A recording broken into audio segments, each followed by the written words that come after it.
Okay, so we're ready to get started on Mabinogi.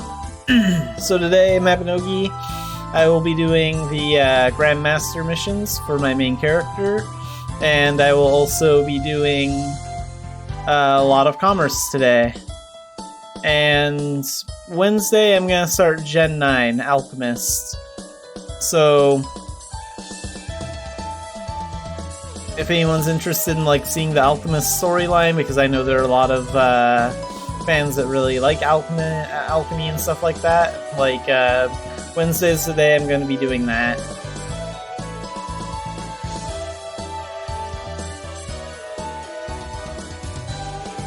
So let's get started on the Grandmaster stuff. So my character completed Grandmaster Adventurer and Grandmaster... what was the other one they were working on? Ninja, I think. Like, we finished that on... over the weekend.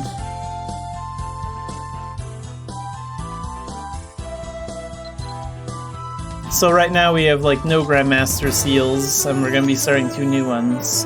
So I'm going to be working on Battle Alchemist, the Grandmaster missions for that, and I'm also going to be working on Grandmaster Tailoring.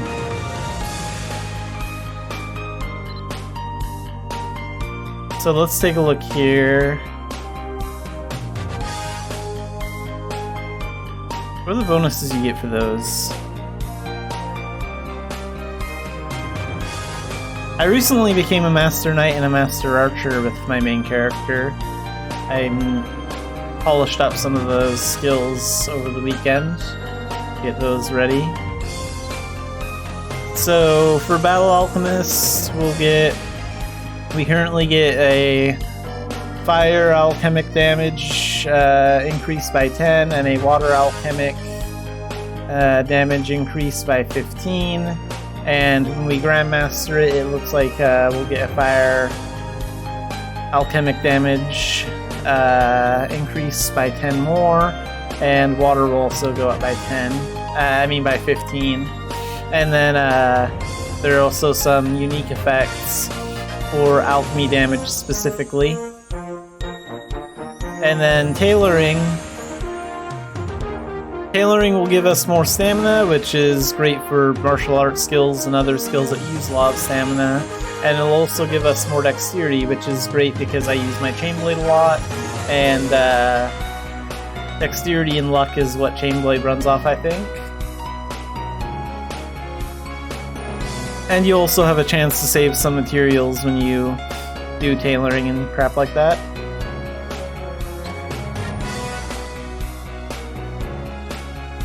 So hang on, I actually wrote something down. I need to take a look at it really quick.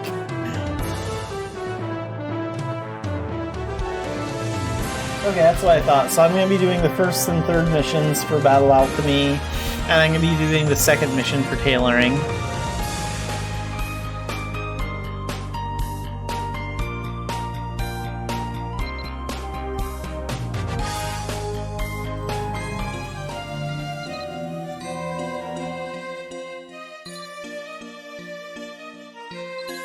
Okay, third one for Battle Alchemist.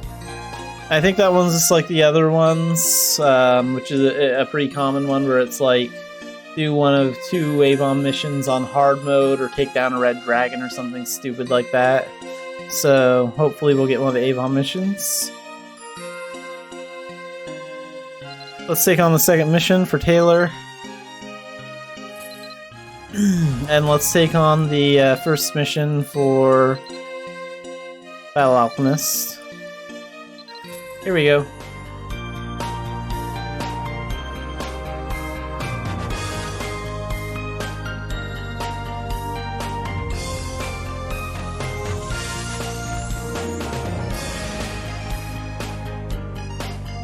Okay, so what do we have to do?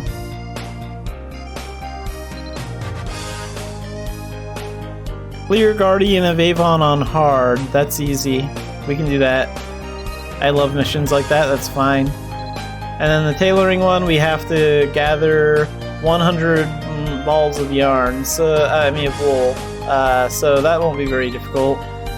The Tailoring ones are all really easy if you select the second mission, and then this one is the 4-player Grandmaster Shadow mission. Okay. So yeah, we're good to go. Let's get in there.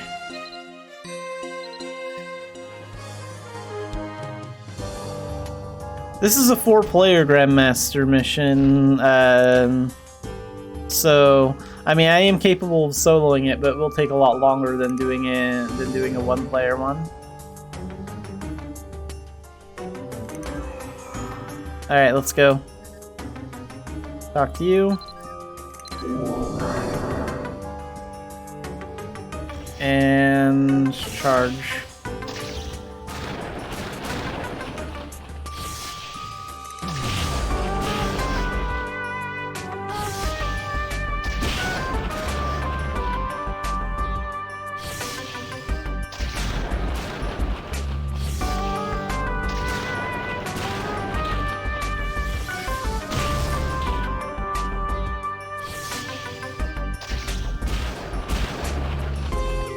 Got her.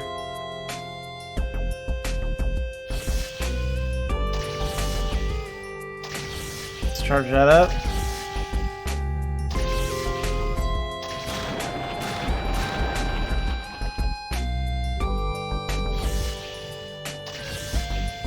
I think 3 charges will be enough for this guy.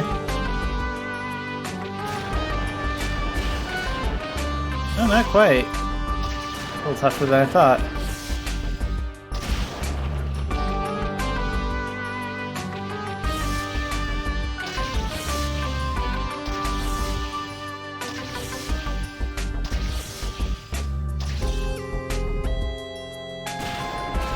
Okay, get him.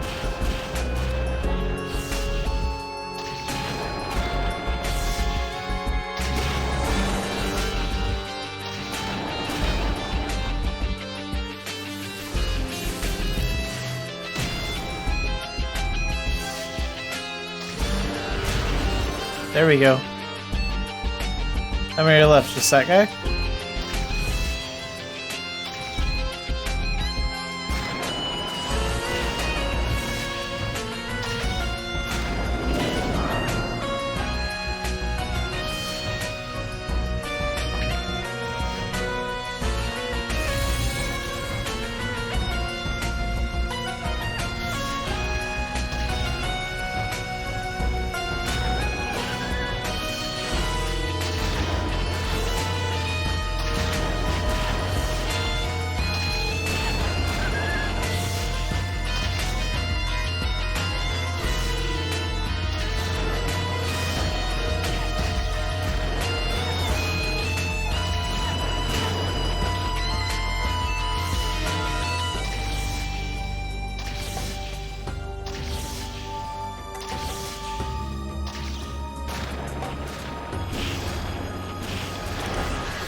A little bit of lag here.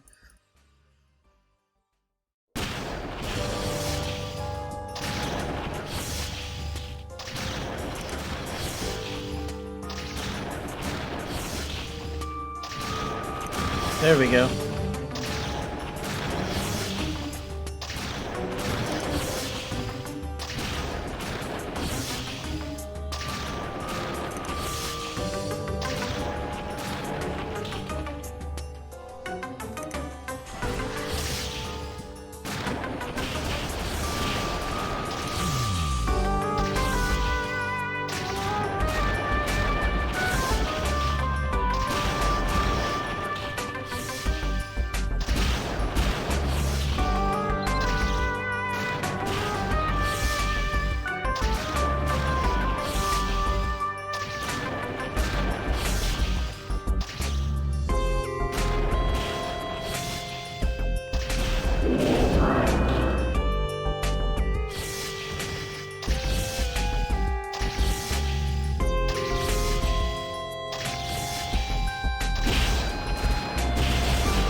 Okay, charge that up. Keep going. There we go. And get these guys too. And then we'll do that. We can strike again.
take him down with some Dance of Death.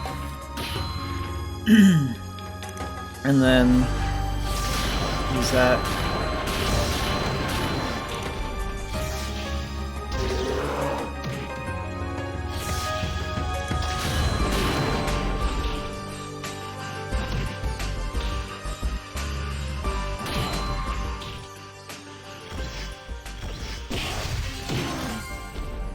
There we go.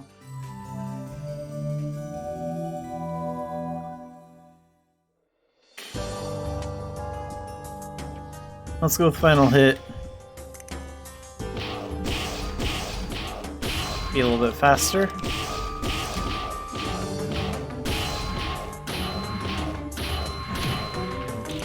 Come on. If my internet wasn't lagging, then that wouldn't have happened at all.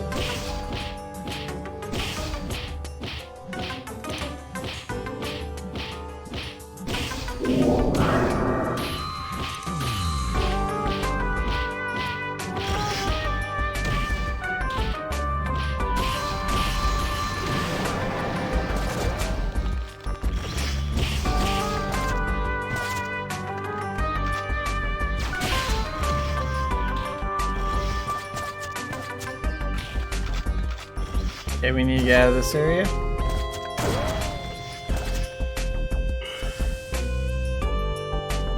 Let's go back to our mage skills.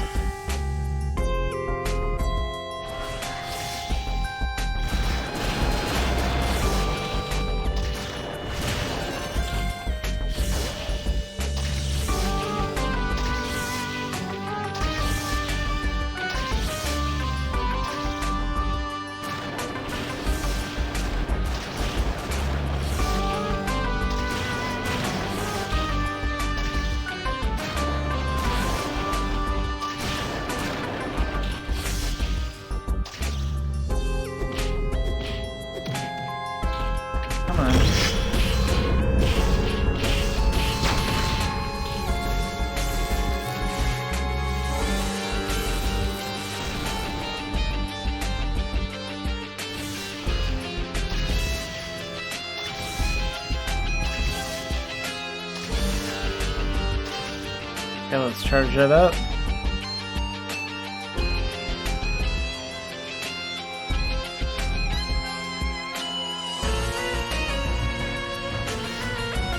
Of course, none of the clouds are actually reaching her. That's great. A lot of them can just, like, someone right there, huh? There we go.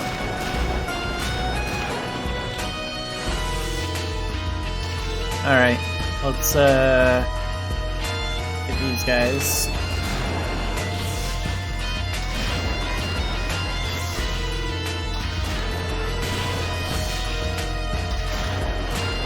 Down that one. Get down that one.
Okay, let's charge it all the way up.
Okay, charge that all the way.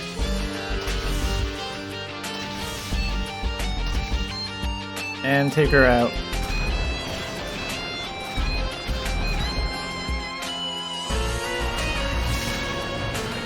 And again.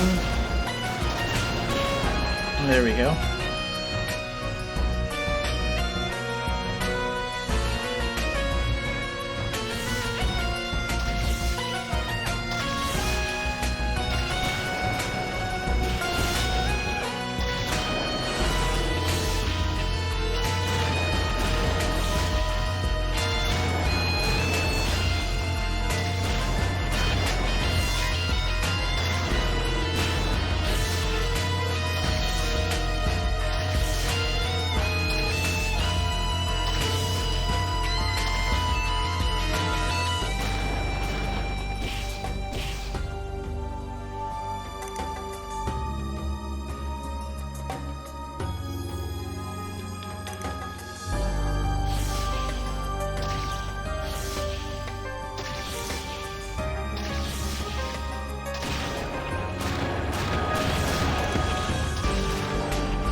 Okay, now just these guys up here. So charge that to max again.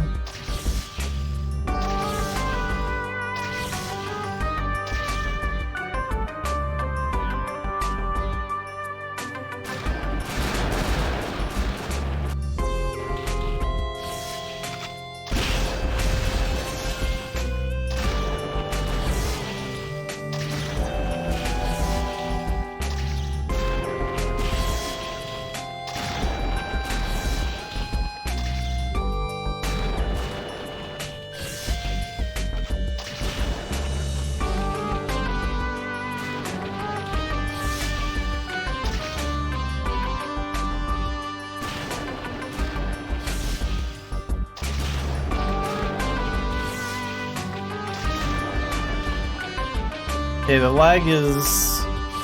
There's a little bit of lag here or there, and I did notice a dip in the stream. The important thing is that, like, the Mabby doesn't log me out, because if Mabby logs me out, then it's gonna seriously mess things up.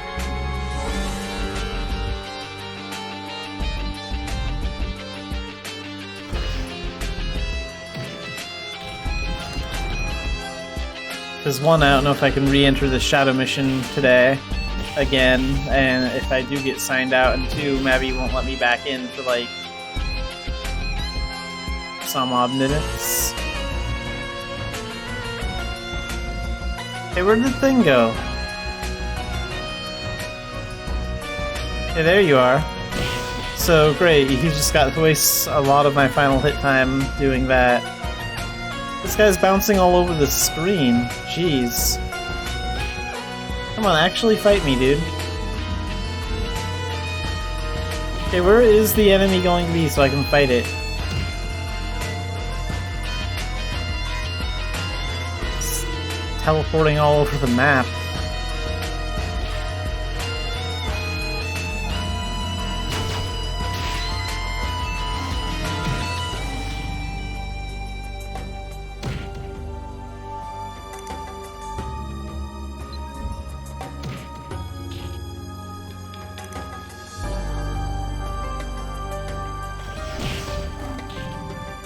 Yeah, part of the problem with this fight is I have no idea where the heck the enemy is. Like, the enemy keeps moving all over the place randomly. The enemy is not out of range if they're if they're out of range and they're not like where you said they were. And of course that attack's missing.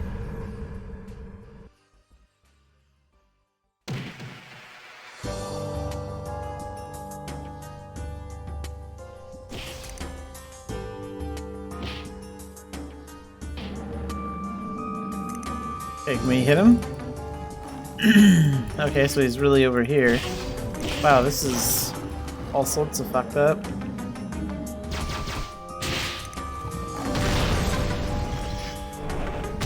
There, at least that time we got in some attacks.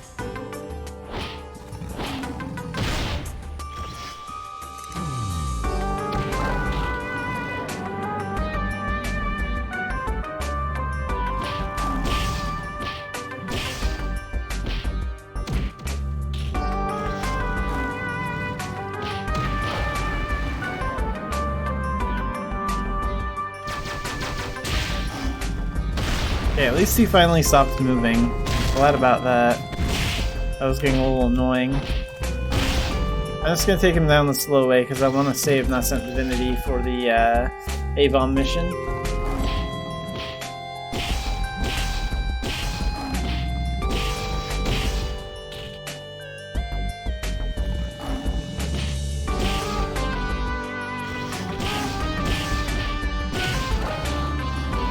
Enough with this insufficient MP stuff. Recharge it.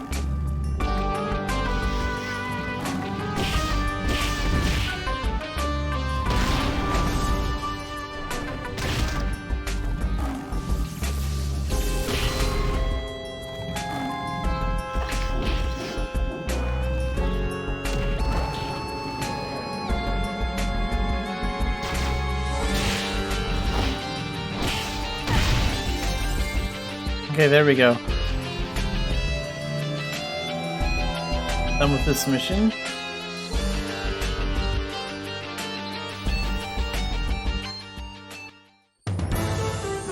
And let's go to Avon. So we'll use my feather. Oh, I'm gonna have to buy more gold play pages, okay. So you can actually shear for gold play pages, but like, honestly, I think it would just take a really long time to do that. It would probably take most of the remaining streaming time to do that. So a faster way you can get gold play pages is just to let someone else do it and have them sell them. So let's see, gold play page. And people usually sell stacks of 50 for like a little over $1 million. Sometimes you get lucky and you find deals like this. Like you can buy 50 pages for 875,000K. Like that's a good deal.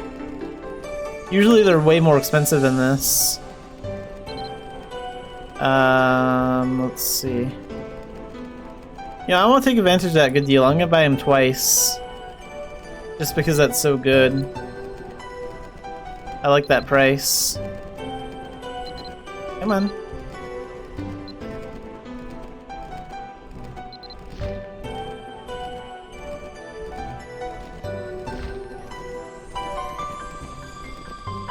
Okay. Let's craft those pages, so let's take off this.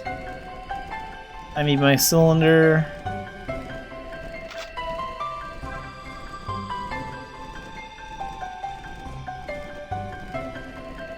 Let's use rain casting.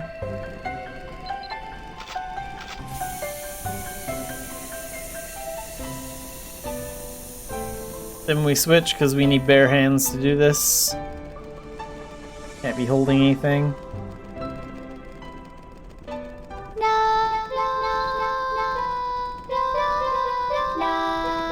We'll use Harvest Song and we'll summon my Floral Fairy.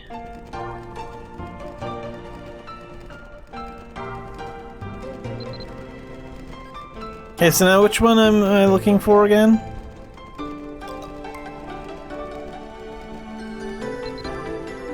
We want Guardian of Avon. Okay, we got Warden of the Gods. Warden of the Gods.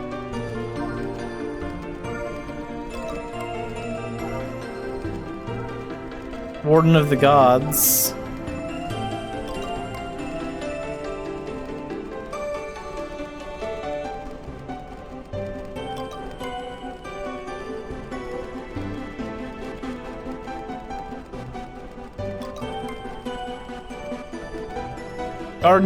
Guardian of Avon, there it is. Okay, we got it.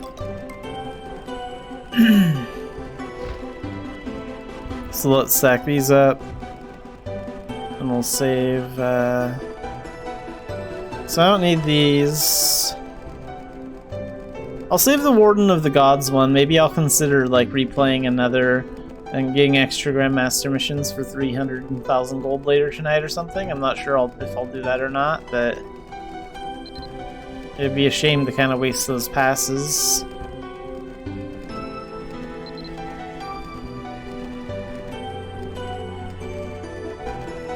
When I don't have to.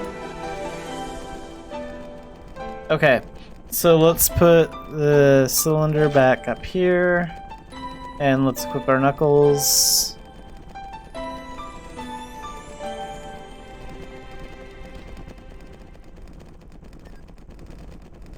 Okay, we're ready.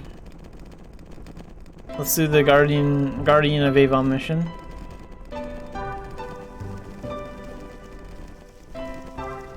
I don't need you summoned anymore.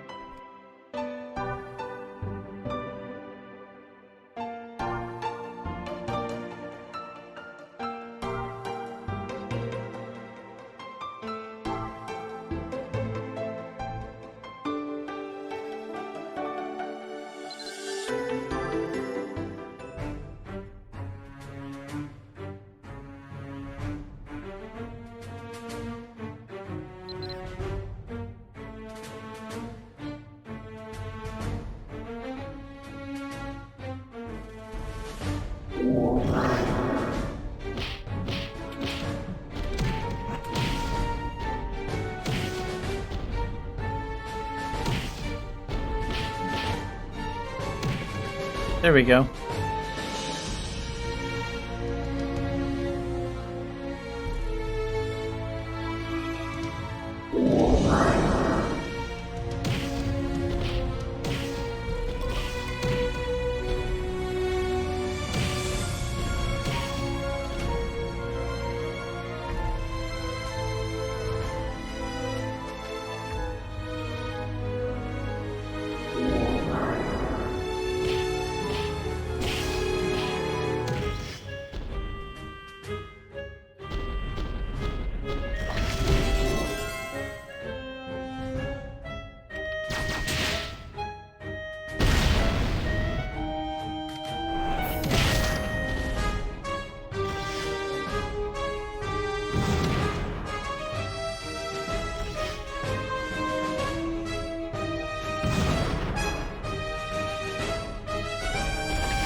Snow trolls? I think that's what we're fighting next.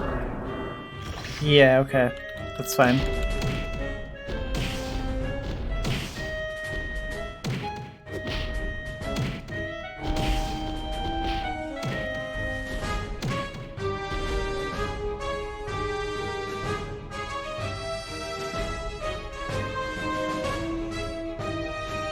Come on, before my final hit wears off. I'll probably have to use like magic skills to take down the last. One at a time.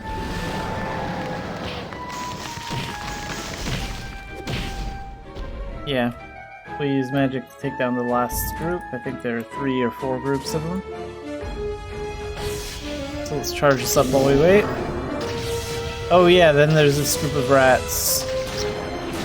And there's like one more thing of trolls. That's why I thought there were 4 groups of enemies.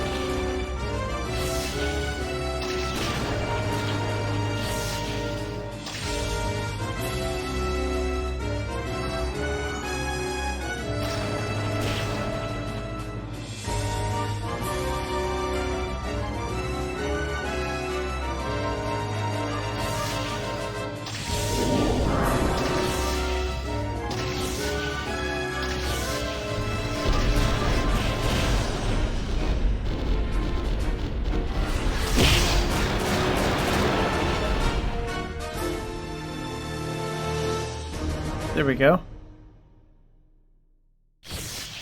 And just one left.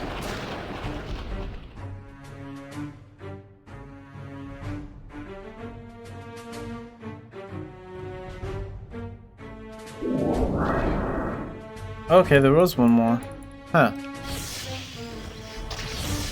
It's fine. That one first.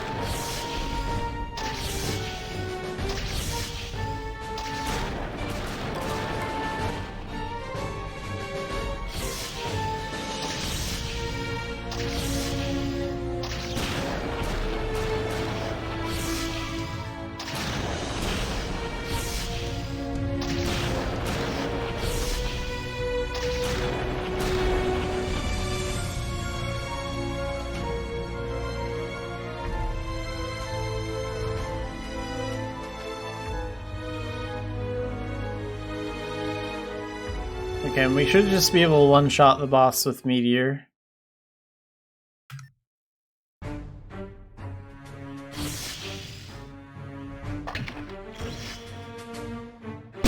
might survive. No, there we go. All done.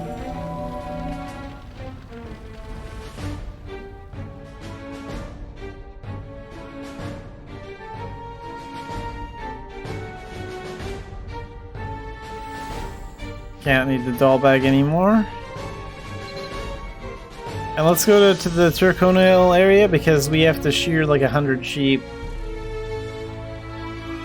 Wait, do I actually have to pick up the wool or not? I don't know, like, if I have to pick it up. Gather 100 balls of wool. Doesn't say if I have to pick it up or not. I think my Fergus stall bag over here picks up wool, doesn't he? Yeah, items for tailoring. So I think he picks up cobwebs and maybe wool. I don't know. If we actually have to pick it up, I will use him, probably, for that. So we'll go do that before we turn everything in.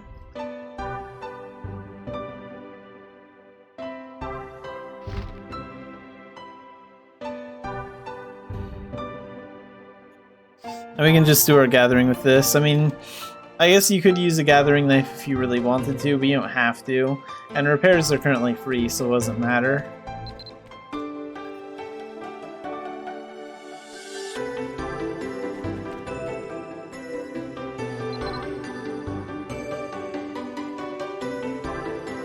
So let's go to Turconil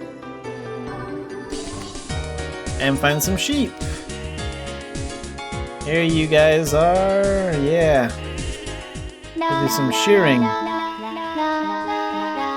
Let's use that. And let's use that too.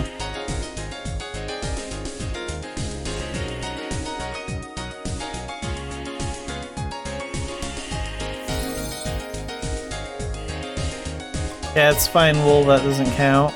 Okay, so I don't think we have to gather it, we just have to like we don't have to pick it up, we just have to like get the drop.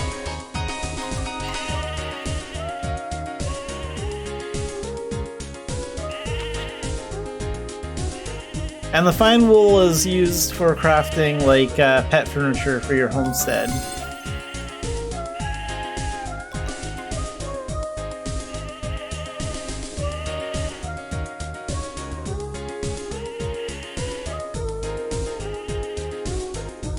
I know the sheep's game. The instant I click on it again, it's gonna move somewhere else.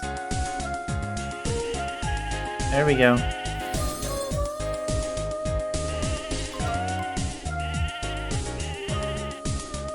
Do we have enough time to get like 4 gatherings done in one stop? Maybe. That's a fine wool, so that one won't count.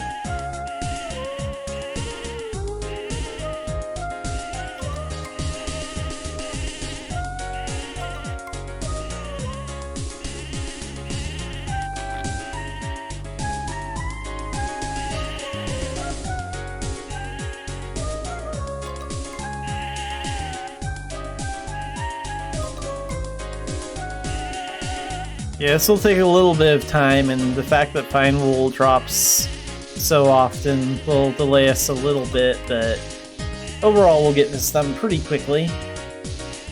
I don't think it'll take any more than like 10 or 15 minutes.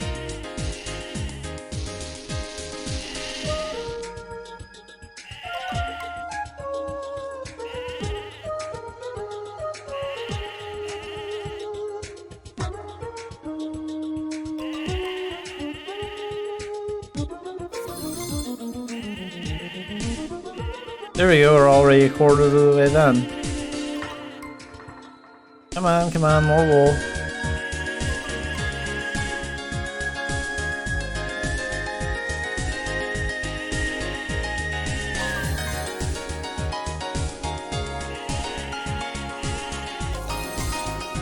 Okay, he's gonna be at wool soon, so let's go to a different sheep.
Okay, let's move on to a different sheep.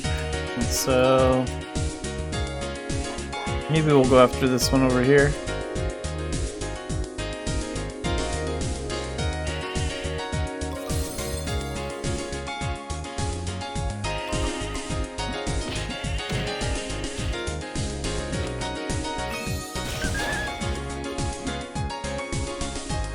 Okay. Nice of them to kill my sheep. Let's go after this one then.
Oh, there we go. We got a huge lucky bonus that made us finish pretty much instantly. Yeah, so I'm just using a soft serve ice cream sword that I've had in my inventory forever. This has been in my inventory so long, I don't even remember where I got this.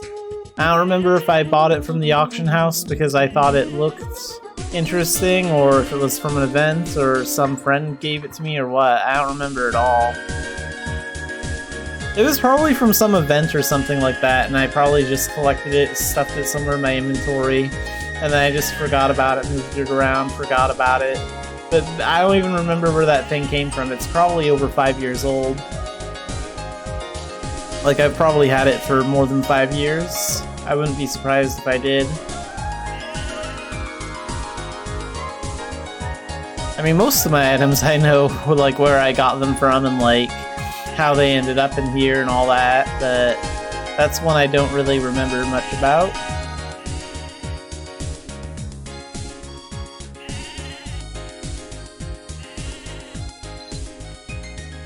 Okay, let's cancel that summon. And let's get back to Tara. So let's go to the castle.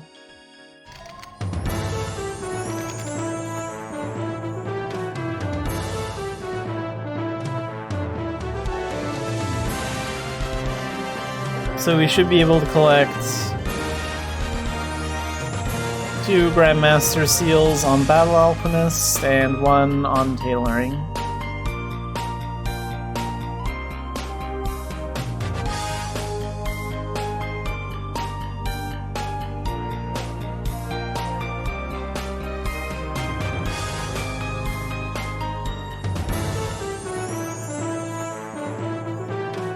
Okay, so let's talk to Lazaro. And so far I haven't been kicked out of the game, so I think we're pretty stable to do some commerce.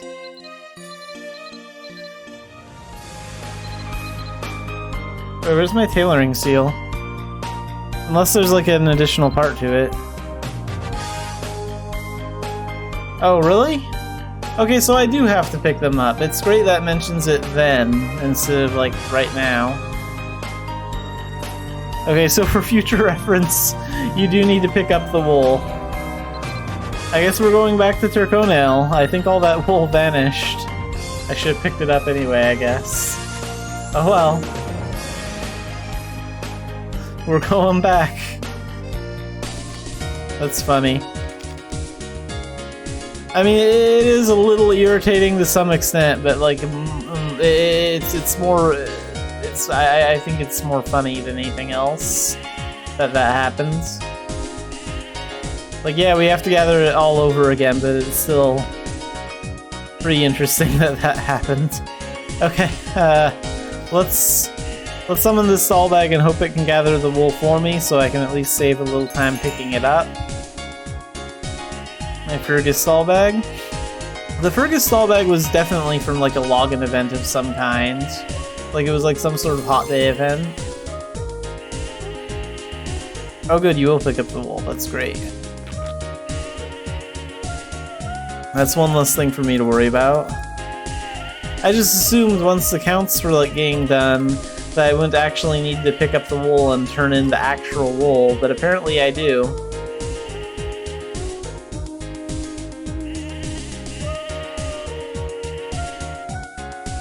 Which is fine, I just kind of wish I knew that ahead of time.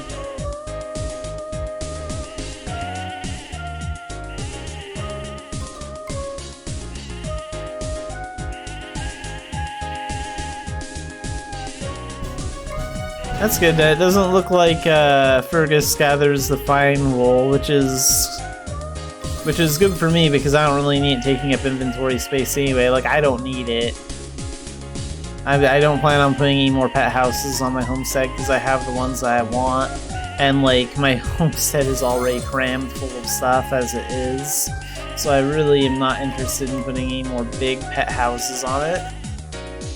Unless they're cat-themed. If they release another new pet house that's cat themed, yes, I will probably craft it. But aside from that,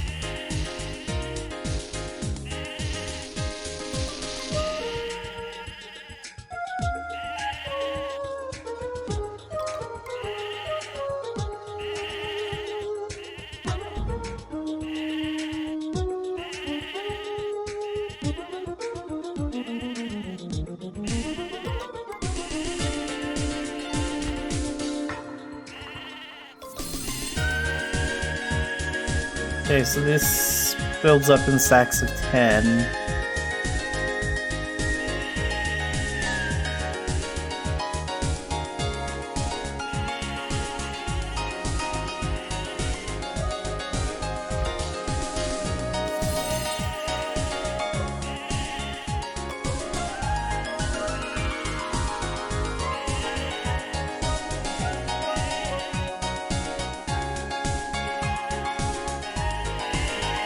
So we have like 28 wool.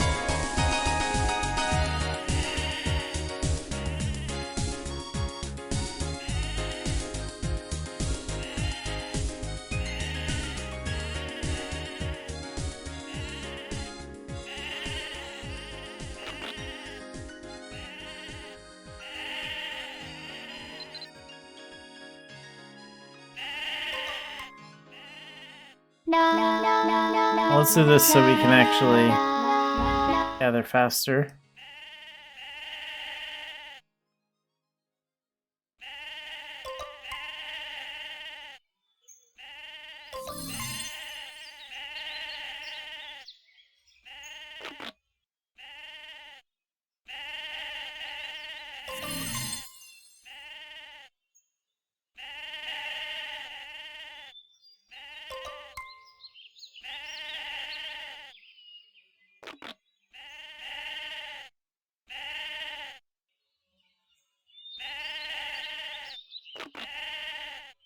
Okay, we need another sheep.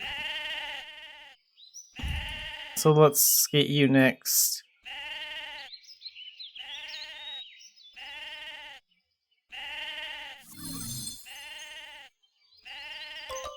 In this situation, I probably could easily buy 100 wool on the auction house and just turn that in too, but I mean, shearing sheep is so easy, I might as well just put in the effort.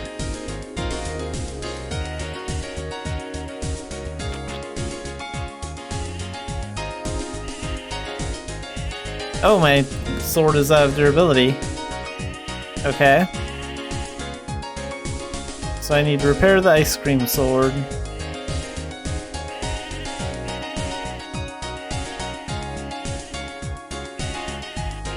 Let's go with Dunbarton. Because I think, like, Fergus still can mess things up even during this event. Okay, fly me to the weapons shop.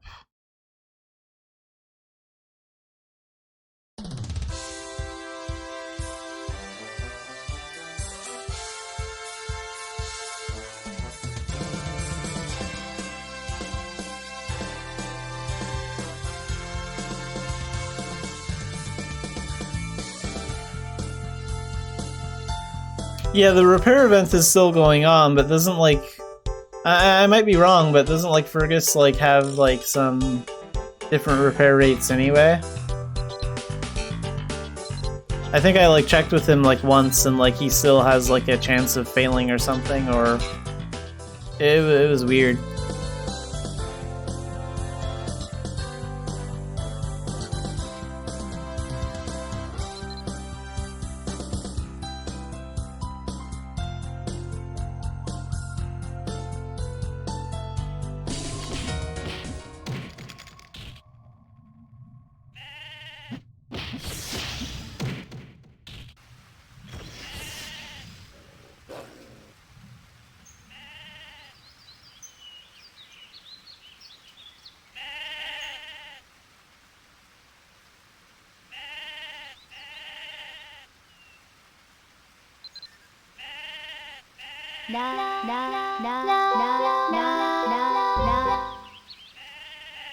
Okay, let's go after the sheep next.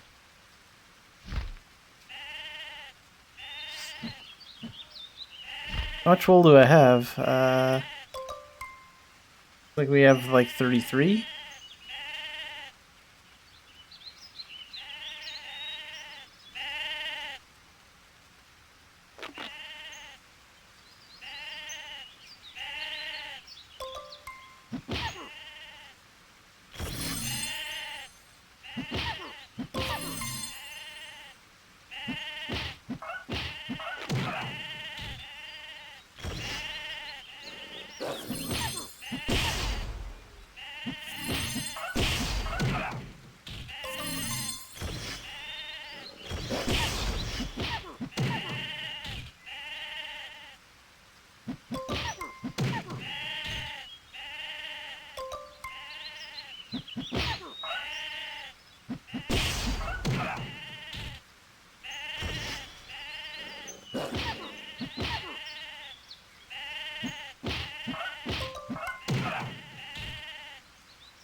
Okay, let's get one of these sheep closer to the bridge.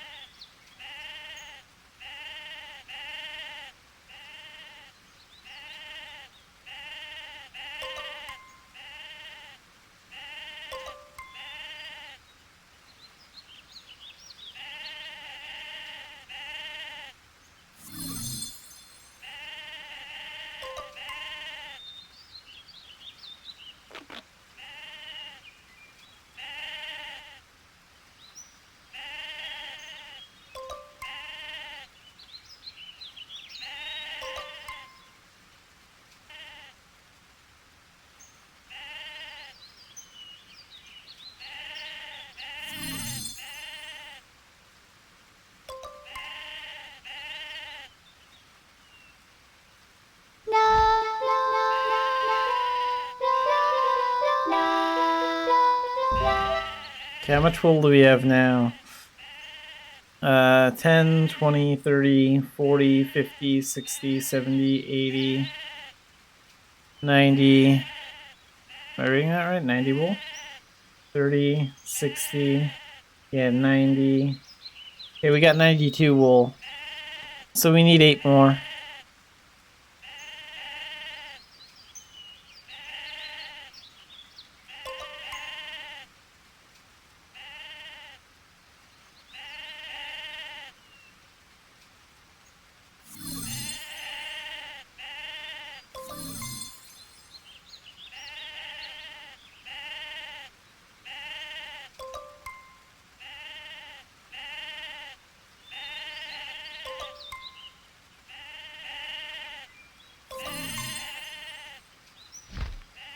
That should be it, right? Yeah, it should be enough.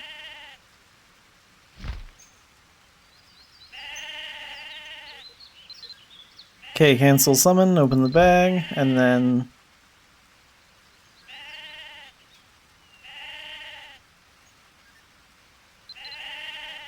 let's get back to the castle and turn that in.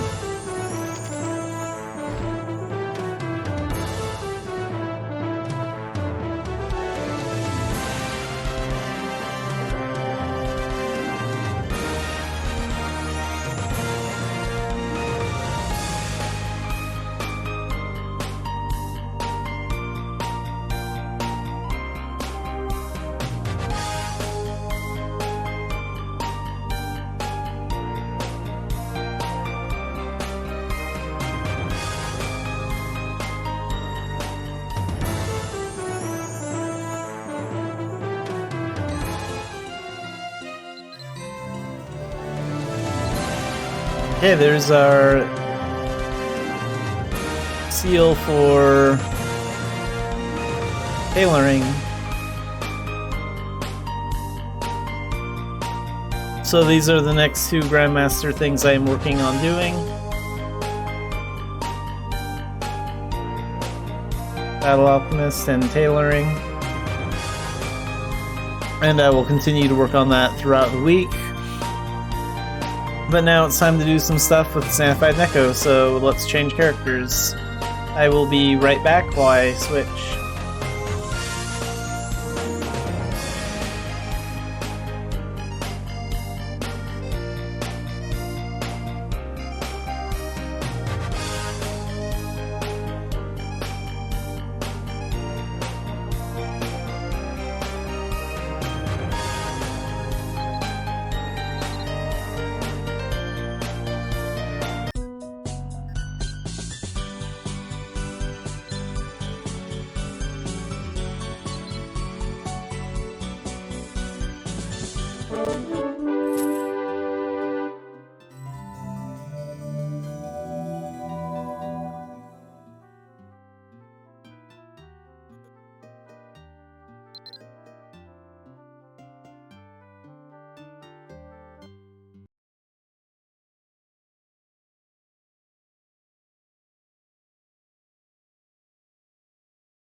Alright, so now we're going to do some commerce with Xanafiedneko, and I can get one of the Wishing Snow Crystals for this event by staying in for 36 minutes, and I can get the other one by turning in 50 lively melodies, or 50 pages, so we're going to gather lively melodies. We're no longer getting the daily quest to help out Nelsh or Garon, because we've already finished those quests like 8 times each. So now the only way we can get the Wishing Snow Crystal, the second Wishing Snow Crystal that we need daily, is to get 50 lively melodies or 50 of the mysterious pages. So we're gonna do commerce mostly between Ulad and Idia, and we will get the barding done for those 50 lively melodies during the ship ride times between Ulad and Idia.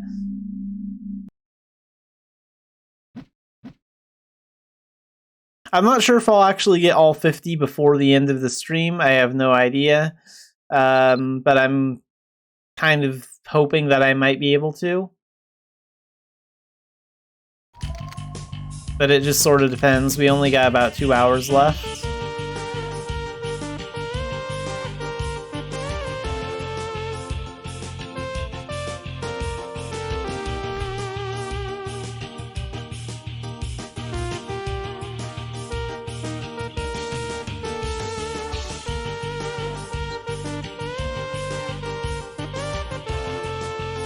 And how's the durability on that doing? Okay, looks like that's doing alright.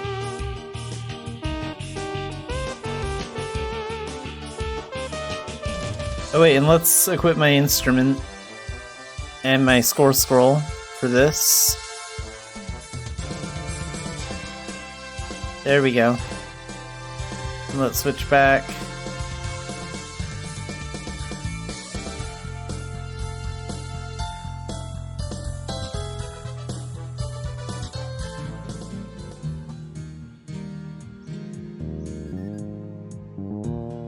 I need my alpaca pet, and let's go.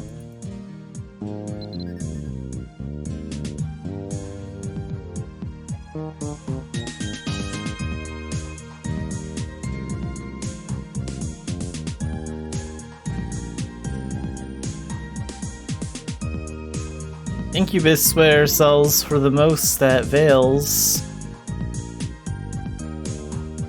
and Succubus Ware sells the most at Philia. Wow, that says a lot about those two places.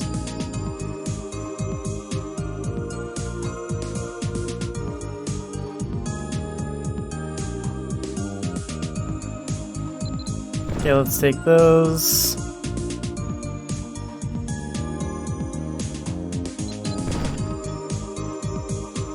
And those. And those. and some of these. So we're gonna be going to Vales with all this. So off to Port Sion. And then we'll work on getting the lively melodies during the ship ride. And usually what I do is I go to like the trading post in Vales, and then we go to Core, and then we go to Philia, and then back. But what I think we're going to be doing this time is we're going to be bouncing between Ulad and Nydia as much as possible so I can get my barding done. And be on the ship as quite often as well, so we're going to take advantage of those long ship times to get the barding thing finished.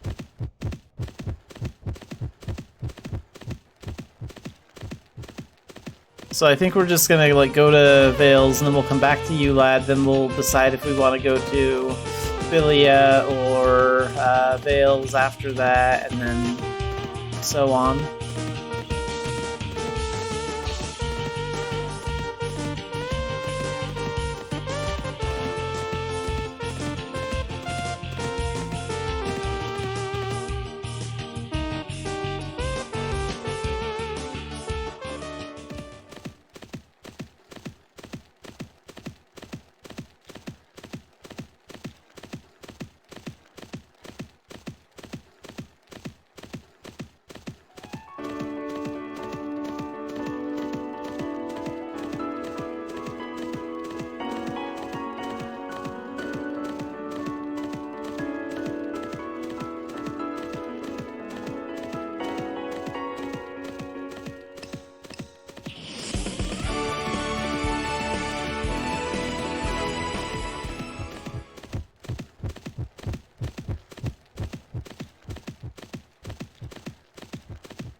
Yeah, let's aim for taking the bridge on the right here. Unless there's a bandit right in front of it, but it doesn't look like there is.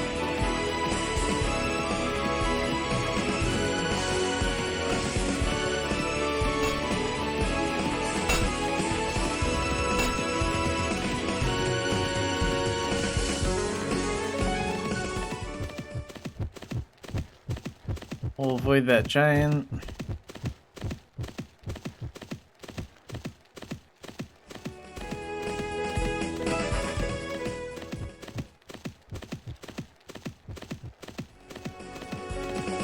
Okay, we're almost to Bangor.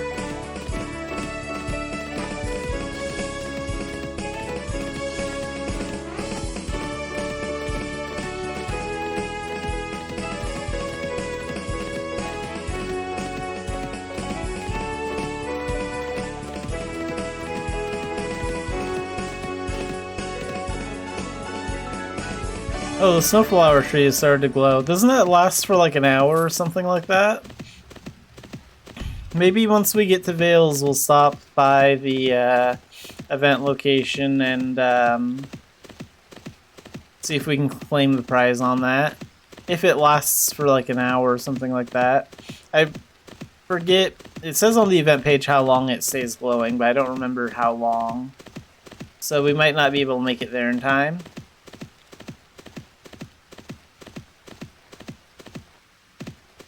But one time we made it, and like we were on the ship going to Port Sella at the time, and then like we arrived at like Vales, the trading post in Vales, like 10-15 minutes later, and we still showed up and we still claimed the boxes, so we might be fine. Because I know we can make it to Vales in under an hour. It won't take that long to finish this one commerce round.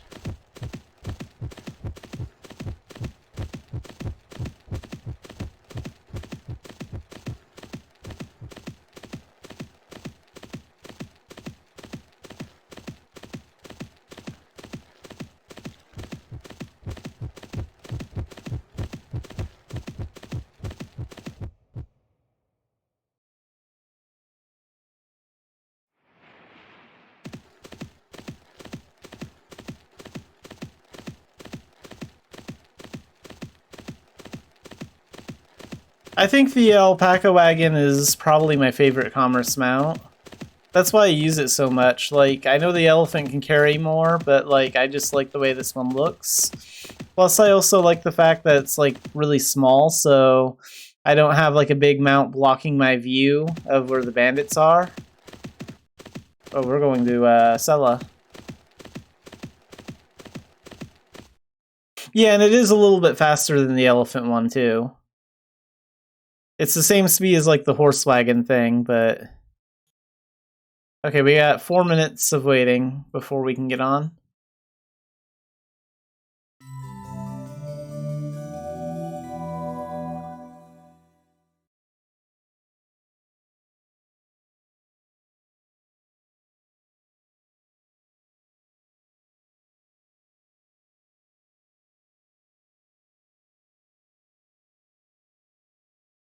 The only improvement I would like to see to the wagon is if they could find a way to make it so we could use our partners with our alpaca wagons. That way we could like increase how much weight and how much stuff we can like carry with it.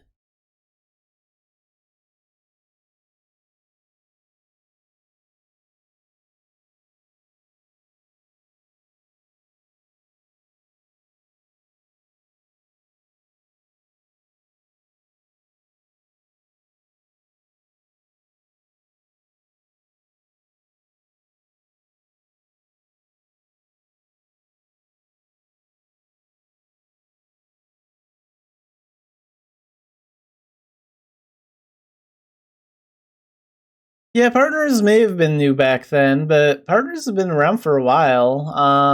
Like the maid and the butler were the first two, and now there are like 4 different kinds of partners. I think. Let's see. There's the maid and butler, and those are the first two, and then the third one was the first commerce partner, and then we have a music partner now. And then we have a second commerce partner that can like that's a little bit better than the first one and a little bit different. So I think there are like 5 partners now.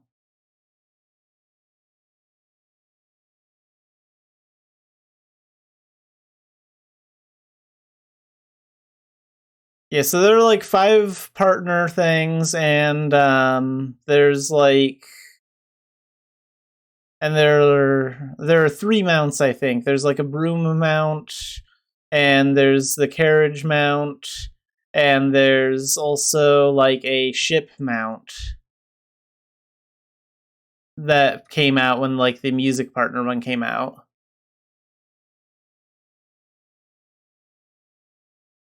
And the music one is actually really cool. She has some voice acted lines, and she can play like songs with you and stuff, and she'll sell you like instruments and scores and things like that.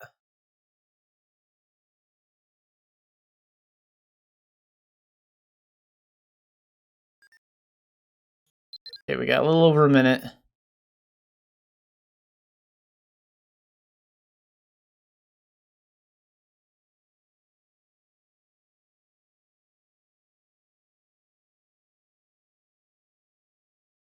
It's a little different than the little airships that you see around in like the commerce stuff. Like the ship mount that comes with like the that came out with the music partner isn't really for anything commerce related. It's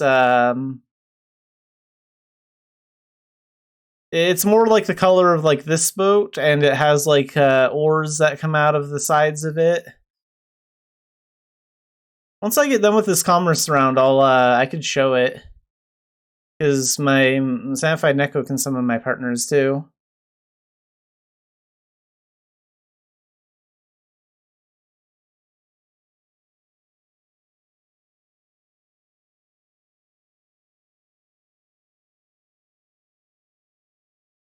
Yeah, when we got the commerce update, we got the husky sled and the camel mount, and we also got the and we got like the small ship mount for like mainland commerce.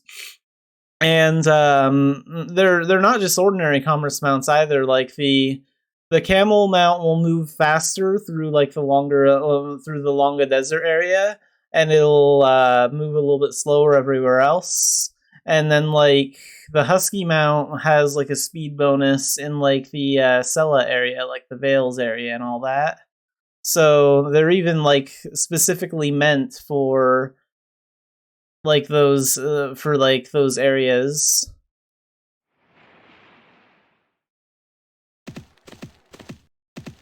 Okay, so we got 5 minutes before we depart. So really quick, I'm gonna mute my game audio for copyright reasons when I'm doing my barding to get those lively melodies, because I need to get those, and these long ship times are the perfect time to do that.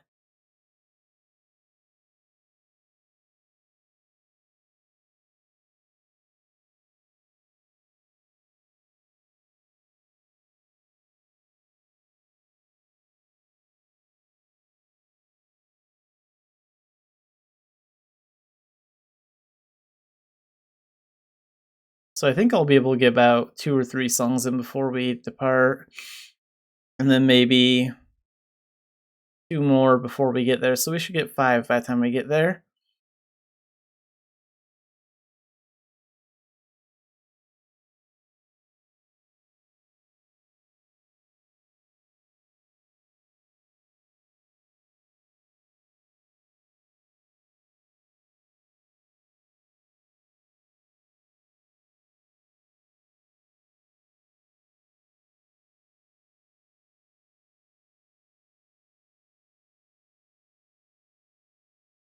But the Husky mount and the Camel mount and the small blue ship mount are also only temporary mounts. So like they only last during the current season of like commerce, and then like after like the trading season ends, then you have to like then you have to like buy them again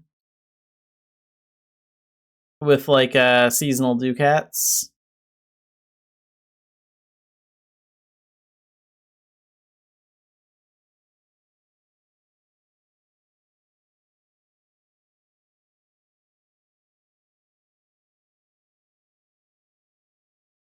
I'm not sure how long it's been since the last season. Like I think the last one ended in like, what was it, like August or September or something like that.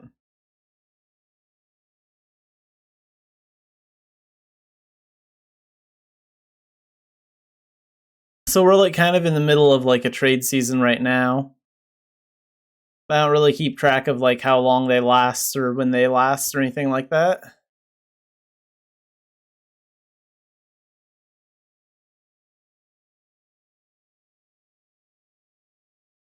Because we got the update in like late July and August, and then I think like the trade season ended like somewhere in September probably, or early October, something like that, and then the new one began like right after that.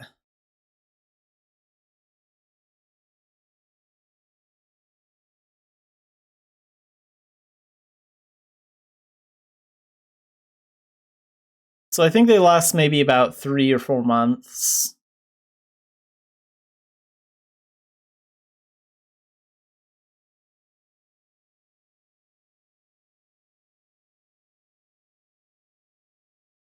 Yeah, I don't think it's only month by month, but I can't be 100% sure about that. Like I haven't really been I don't really keep track of like the commerce seasons. But I think they're at least like 2 or 3. I think they're at least 3 or 4 months would be about right.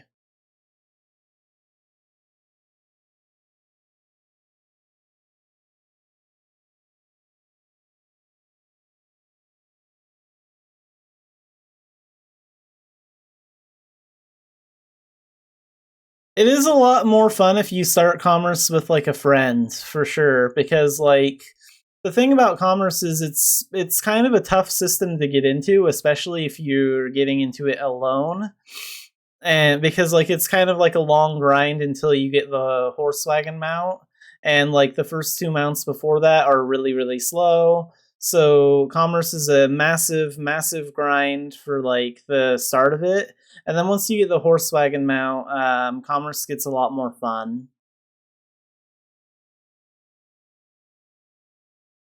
I think that's when it starts getting like a lot more enjoyable and relaxing.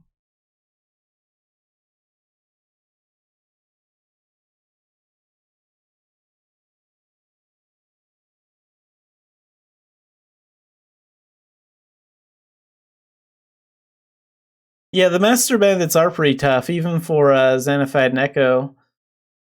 So yeah, I know Meteor as well, and yeah, it definitely saves me when I run into bandits. But luckily, most bandits are pretty easy to dodge if you just like look out for them.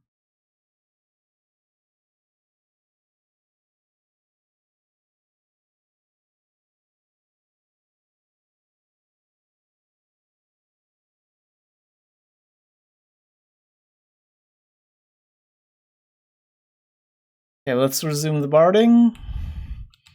And well, actually, now is probably the best time to get into commerce, actually, because like commerce and ULAD really didn't change all that much. So I mean, that's pretty much just as easy to get into as it's always been. And like the commerce updates only improved things. It made it a lot easier to get like ducats and to like get like a head start. So I mean, I would recommend getting into commerce. Like now is the best time since the update. And if you commerce with friends, there's also a chance that you can find like commerce artifacts now. So there are two types of commerce artifacts in Idia only. And the first one is like a stone that will boost how many ducats you get when you finally reach the trading post and turn in your goods. And then there's also like a chest that you can find, and the chest can like have, I don't know, anywhere between like 50,000 and like something 100,000 ducats. And one time I found one of those chests when I was doing Idia commerce, and I just found 100,000 seasonal ducats in it on my main character. And I mean, you get one of those commercing with a friend, and you can just go ahead and buy the horse wagon mount right there. So I mean, that's a fast way to do that. But due to the master bandits in Idia, I would recommend like going with a group so they can like help you out with those master bandits and things like that if you're new to it.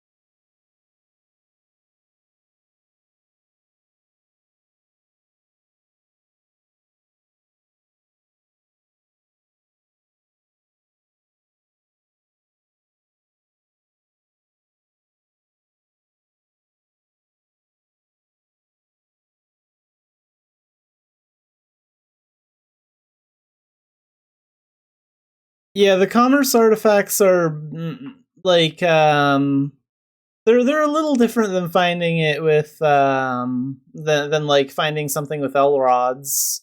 Like I don't think you use L rods to find the Marie thing. Man, I forget what like to look out for. There's like something that will happen that will like kind of catch your attention while you're commercing, and then like if you get like close enough to it, you'll like find one of the artifacts.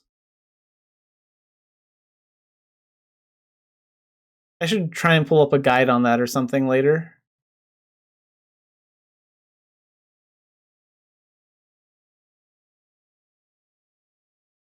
Yeah, that was probably it.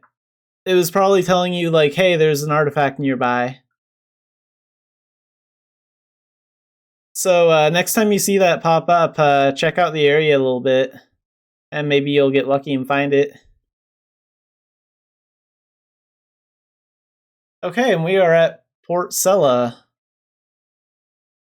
So let's change back to my knuckles. How many things did I get? Seals.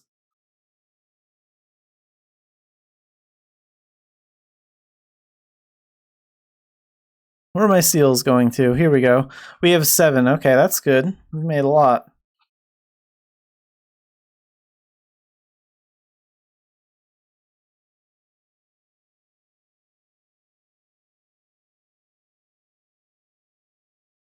And I'll unmute my game audio since we won't be barding for a little bit.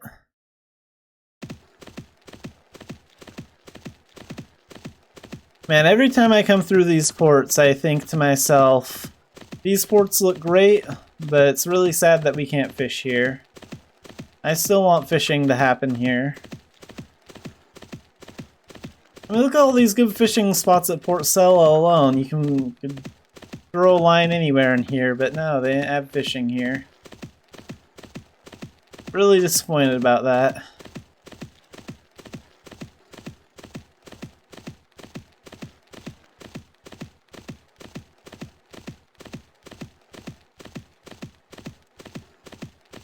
I'm carrying a bunch of different goods with me right now because I came from Dumbarton, and the stock on a lot of the items was low. So, like, I bought out, like, the rest of the gloves that they had and the rest of the boots that they had and all the masks that they had available. So I just had to fill up.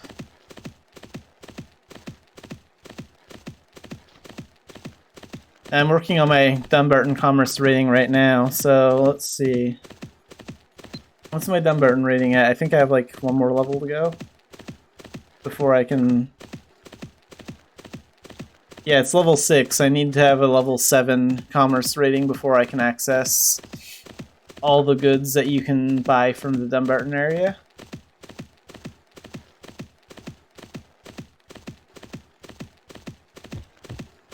Oh, there's a bandit there.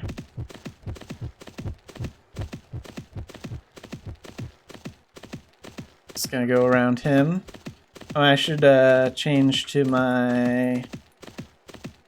Let's go to my magic skills.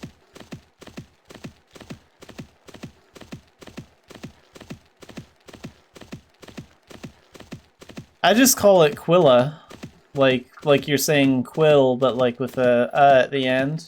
That's how I've always said Quilla.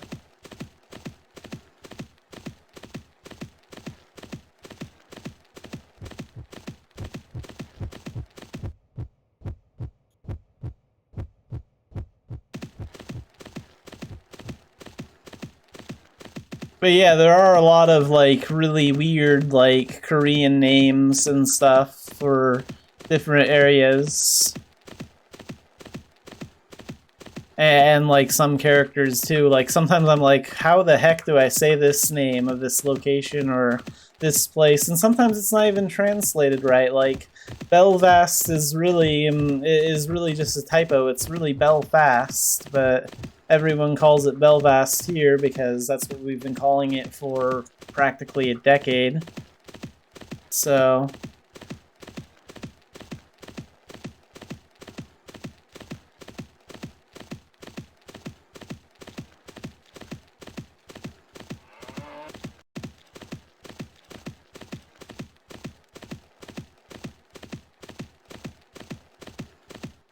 oh, like Scathich Beach? I just say it like Scathich or something like that.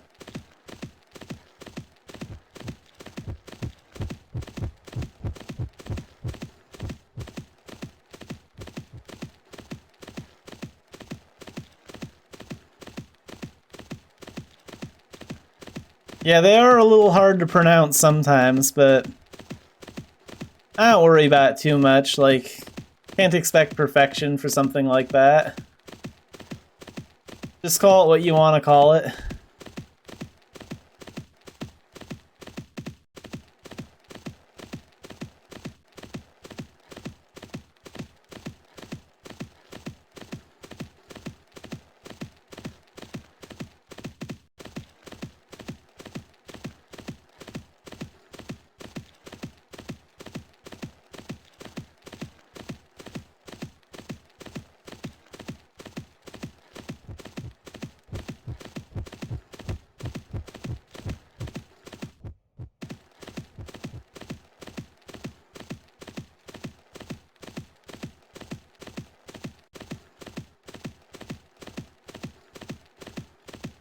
Yeah, when the pet update came out, I was concerned about like collecting some Finny gems, but like after I leveled this, after I leveled like the Finny blossoming skill, like I just stopped caring about picking up Finny gems.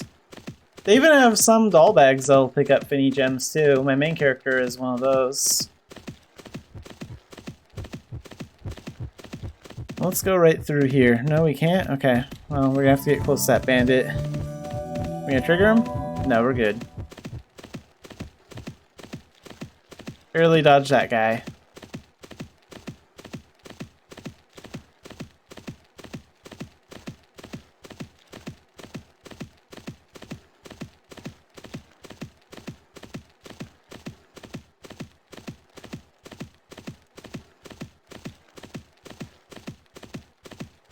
I mean, I just pick up whatever Finny gems I want. Like, I remember, I'm a little disappointed that with the Transformation Mastery skill, we can't become those Cat Sith enemies, which is a little disappointing.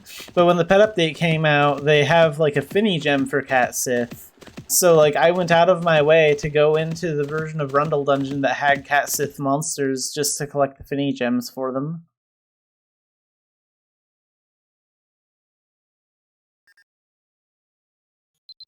Okay, let's sell all this stuff.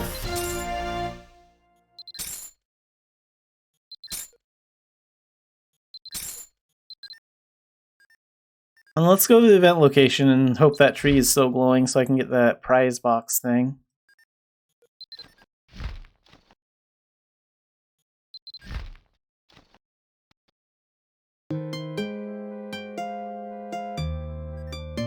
Like, I still actually have, I think I do, unless I got rid of it. Okay, here's a cat Sith. There's a little cat guy.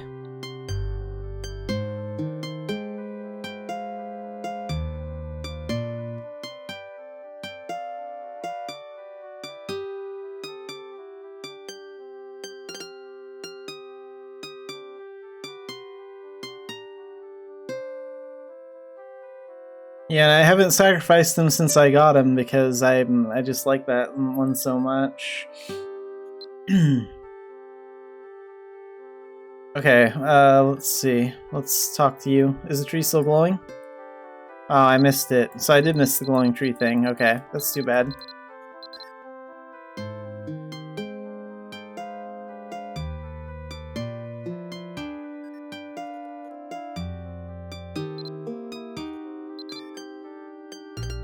Oh wait, that's not the run.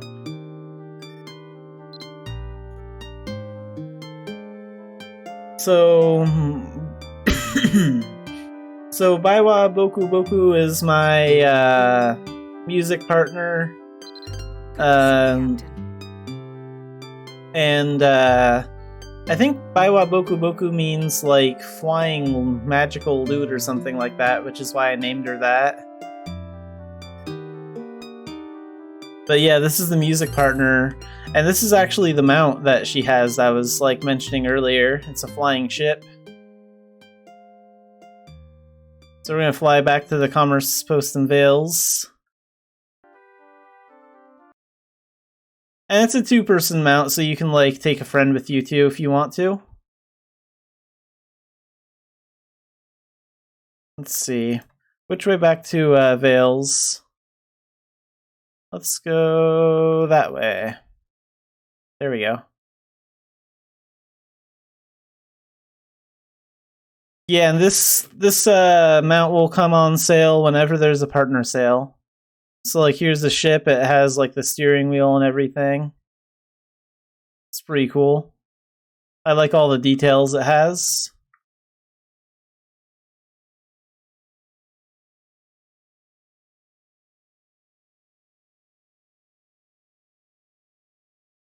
Okay, where's that commerce post at? Right back here? Yeah. I like the oars that come out of it too, like out to the side. Like that's a nice effect.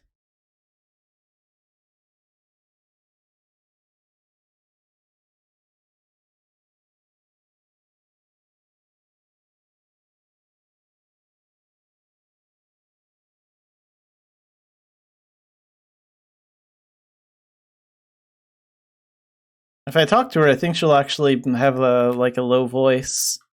Oh, she didn't say anything that time. Ahoy there. Yeah, that time she said ahoy there.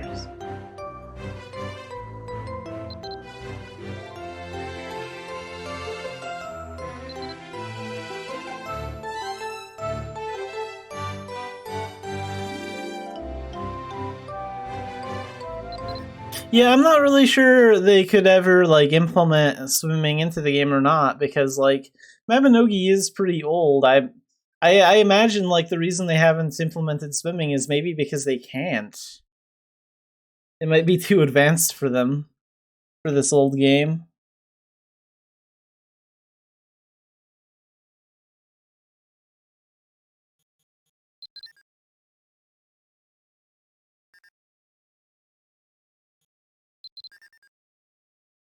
Okay, so we're gonna go somewhere in ULAD.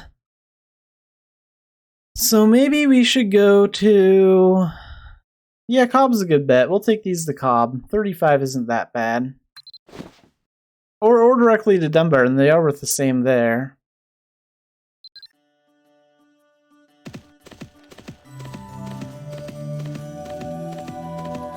Oh, and we get our Wishing Snow Crystal for being in for 36 minutes.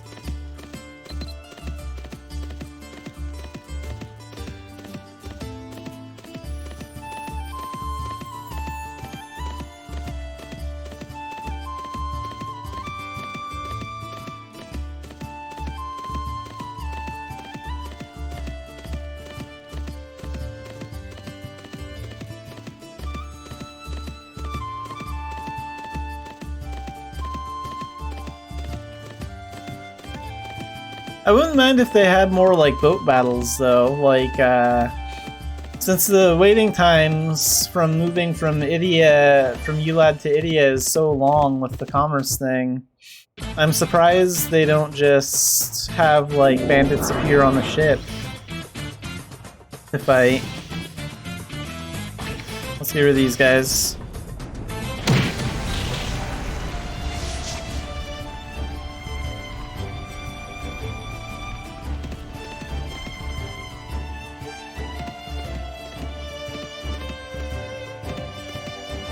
Okay, so these are weak bandits. The real tough ones will probably appear once I get to ULAD, because I'll have rare Idia goods over there.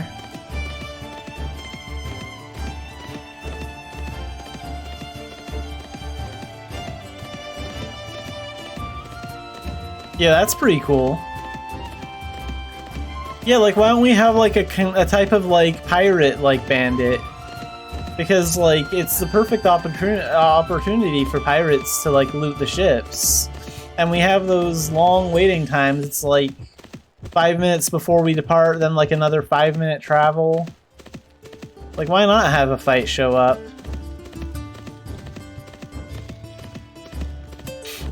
I mean, it would be difficult to code, like, another ship coming by and, like, attempting to board you.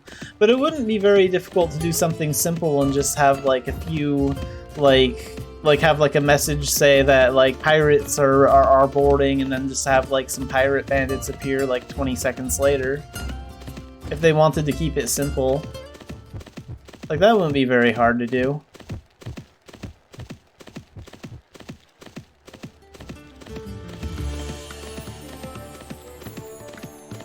So yeah, how complex it can be just more depends on, like, the limits of Mabinogi.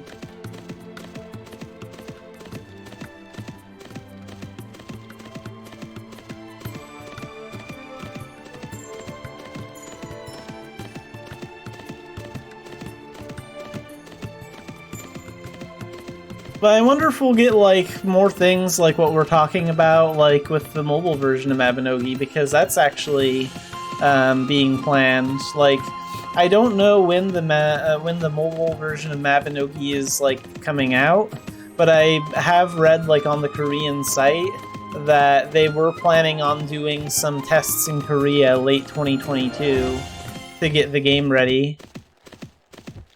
So, I mean, maybe we'll see the game sometime in Korea in 2023, and hopefully sometime late 2023 or early 2024 in the NA. That'd be kind of cool. And Mabinogi Mobile could open up a lot of opportunities, not just for advertising Mabinogi in general, but also for having better code to do more things that this version can't.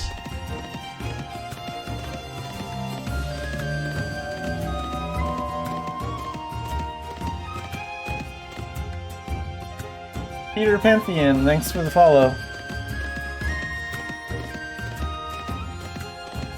Yeah, I'm not too sure how well Nexon's mobile games do. I played MapleStory Mobile for maybe a week once a long time ago, and I just wasn't that into it, and my phone was a little old too, so at the time I couldn't really play it without a lot of lag. But I have been playing the mobile version of Kart Rider on my tablet a lot, and I would say that game's pretty popular in the US. I really like that one.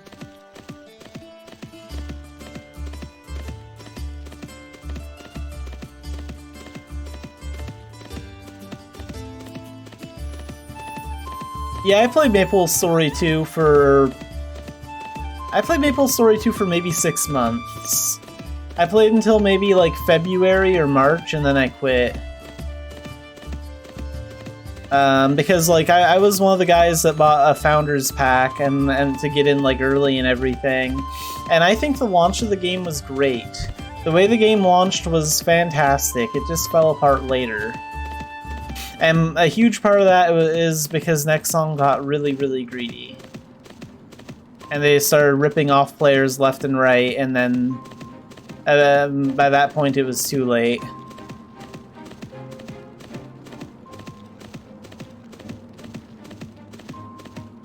Yeah, there were a few problems with dungeons and raids and stuff like that.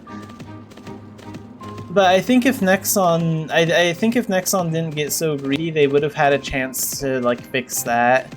But the fact that they chose to screw over their player base just killed them twice as fast.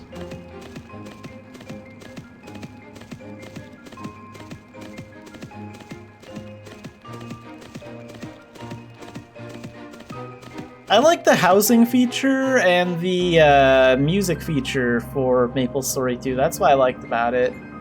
I had a lot of fun playing around with building my house and the custom designs and stuff. And I also enjoyed playing a lot of the instruments and things like that. Okay, I'm gonna mute my game audio really quick before we get back to barding. There we go.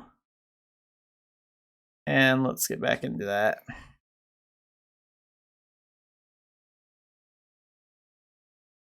One. Nope. Wait, where are you going there for? There we go. Oh wait, we don't have enough time to play a song.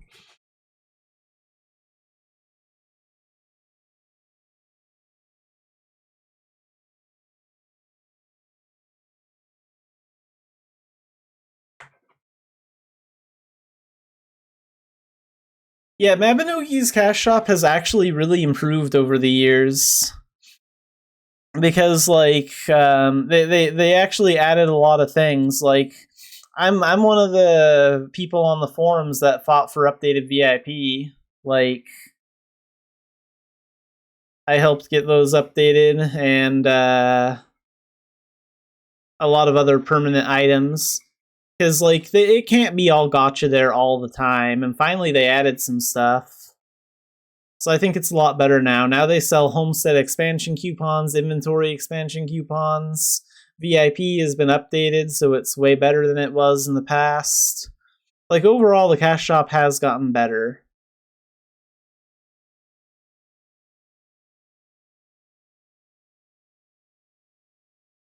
I actually have played a bit of FF14. I think I've played maybe about 30 hours of FF14 in total. And part of the reason why I don't stay is because of the subscription cost. The other part of the reason is because the combat system is so different and I just can't get into it. Like, I just don't have time to adjust to a different combat system like that. Especially for a game that I have to sub to all the time.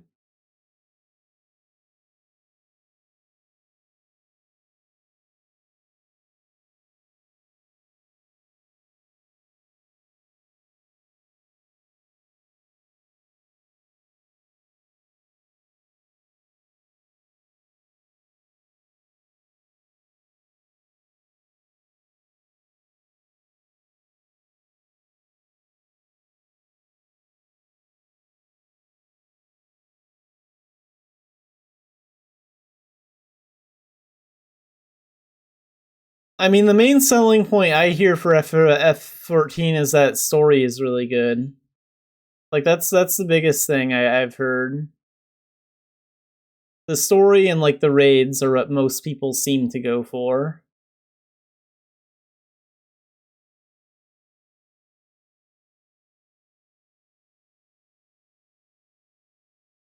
I am kind of curious about their bard system though. Like, if I ever return to FF14, I do want to try out their bard system a lot more.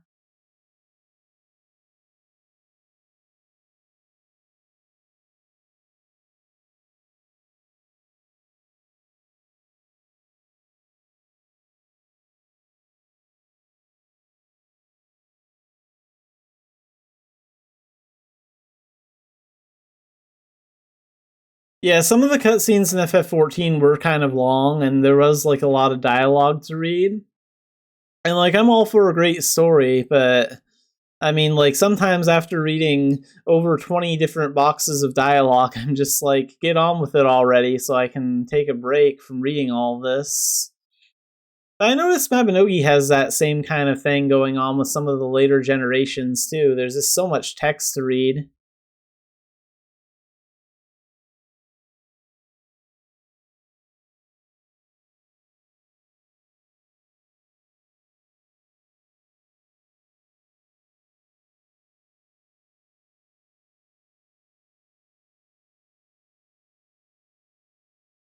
Yeah, I heard a lot about Endwalker when it came out. Like, I saw the trailer for it and like heard that people were really hyped up for it. But yeah, I don't really have any idea which one is better, Shadowbringers or Endwalker. I don't know what people prefer. I didn't get past A Realm Reborn story, so I heard the story gets really good, like around Heaven's Ward or whatever.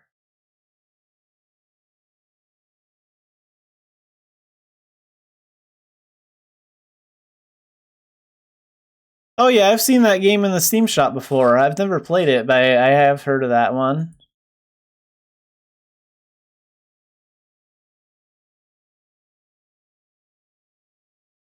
Okay, so we're gonna sell these goods at Dumbarton.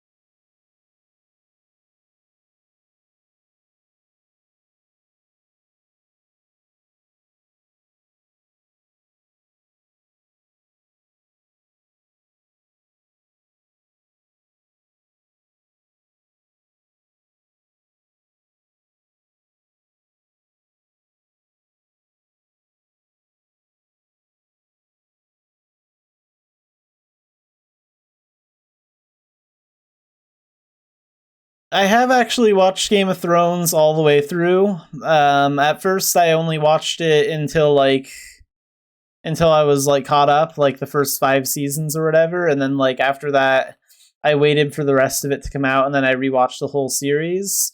And overall, I think Game of Thrones is all right, but I think like once they start creating their own stories and there wasn't any more book content to make the show based off of, I think that's where it started to decline.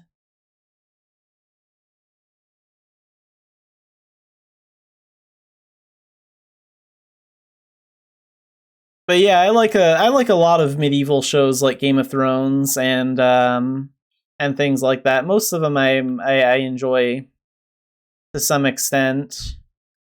And Game of Thrones wasn't horrible. They had some pretty good action in the early seasons.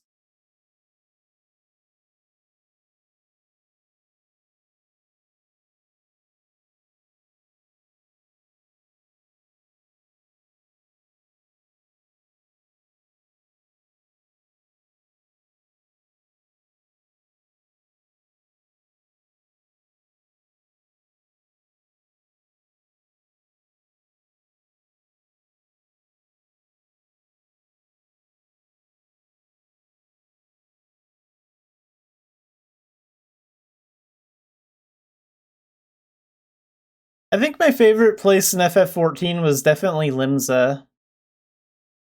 I like that town a lot. The one that was like by the water. I always sided with them.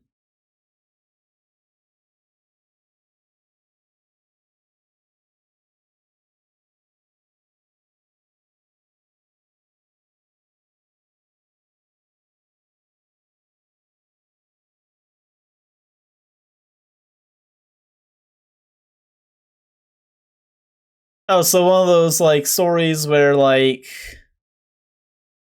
it's this one badass villain after another. So like you defeat like one super tough enemy and then another one just comes out of nowhere and just wipes everyone out.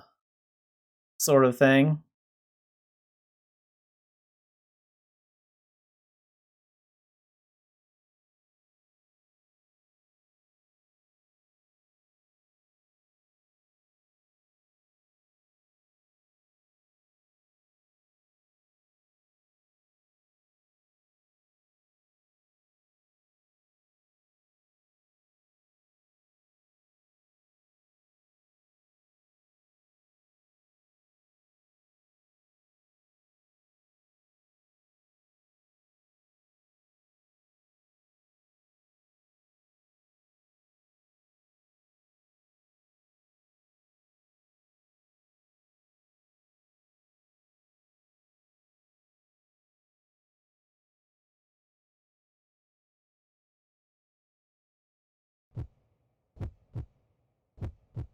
Yeah, not every villain needs to be like super evil and like always plotting something big. Like,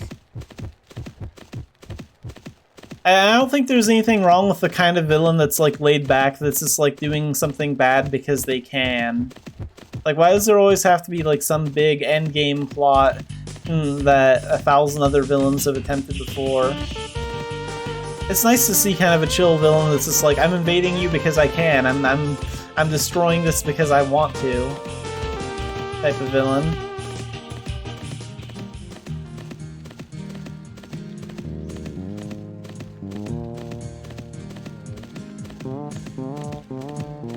Oh, that sounds interesting.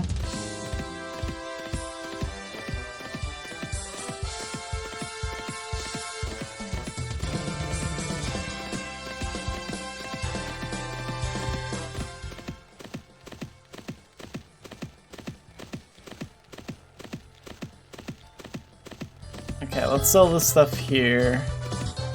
I could go to Turconale, but I don't feel like going that far. My priority right now is boat rides, so I can get those music seals. So let's sell here. Take all this. And let's summon that.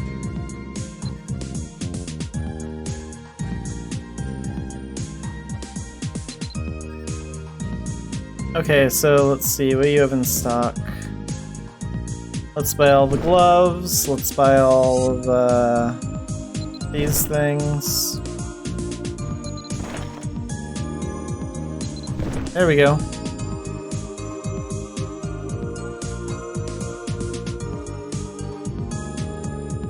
Wait, how much? No, let's go for Lost Aquila, okay. So yeah, we'll go to, maybe we'll go Philia this time.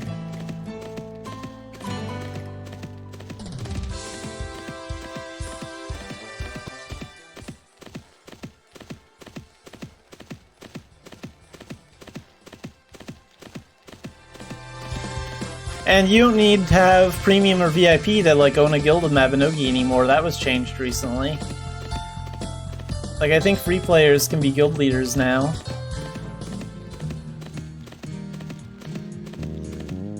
That was a change everyone wanted, though. Like, everyone was kind of tired of that. Because some people were even saying in the forums, like, the only reason I keep paying for VIP is because I want to be a guild leader.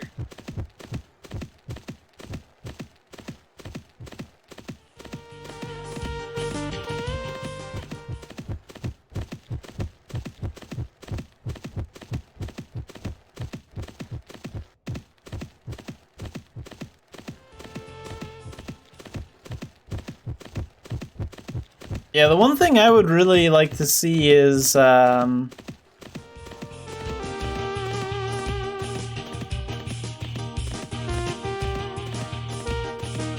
I'm glad the guild system is free now. It is a lot better that way. Because it's just kind of silly that, you know, someone should always have to be, like, paying,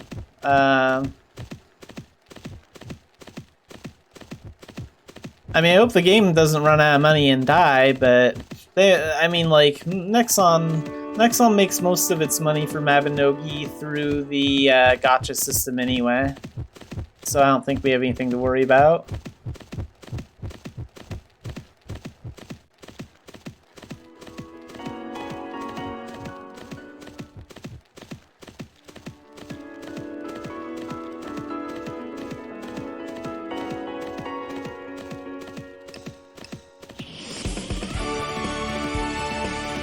I don't know, I haven't played a gacha in a couple of months. I think the last gacha I played was the Halloween gacha, which I usually play, just because I love, like, that time of year anyway.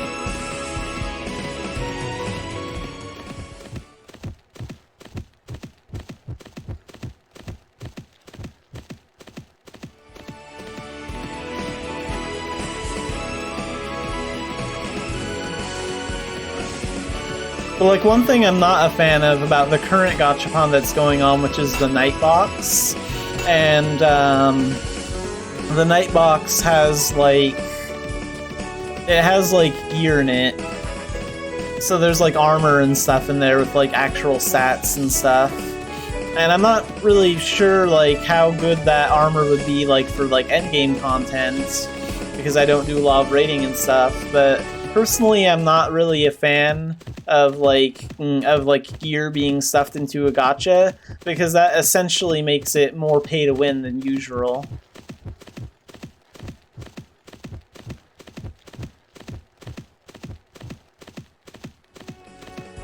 Yeah, I think if we have a gacha system, I think if we have to have one, then we do need fair items, but at the same time, like, I don't want to see, like, gear in the gachapon. I think that a gachapon should be purely cosmetic. In my opinion, because, like, you should be able to pay all you want to look better than someone else, but you shouldn't have better stats than someone else for, like, endgame content just because you have a bigger wallet. Like, that makes the game pay to win, and that kills the game.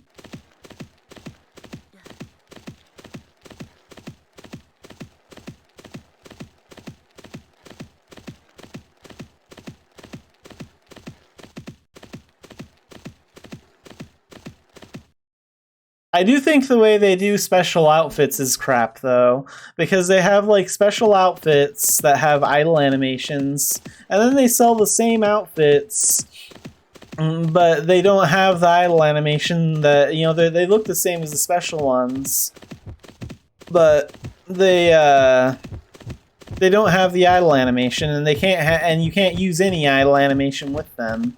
And that's just stupid. Like, if you're gonna pay over $100 to gamble on a gachapon system to get the outfit that you want, you should at least get the idle animation that you want with it. So that's how I feel about that.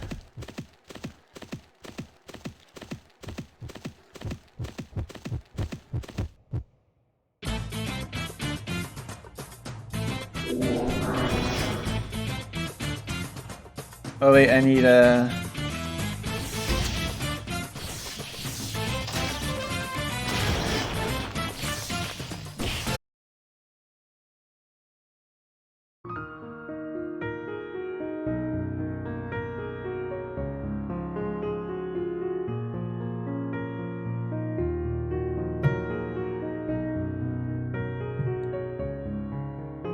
Okay, it looks like we're back. But yeah, 600 to make an outfit is insane. Okay, so we got kicked out of the game. That's actually my first disconnect from Mabinogi. Today, at least. But now the problem is Mabinogi doesn't want to let me back in. So we're gonna have to wait about 10 or 15 minutes before Mabinogi will actually let me log back in. So really quick, I am going to switch games. So I will be right back.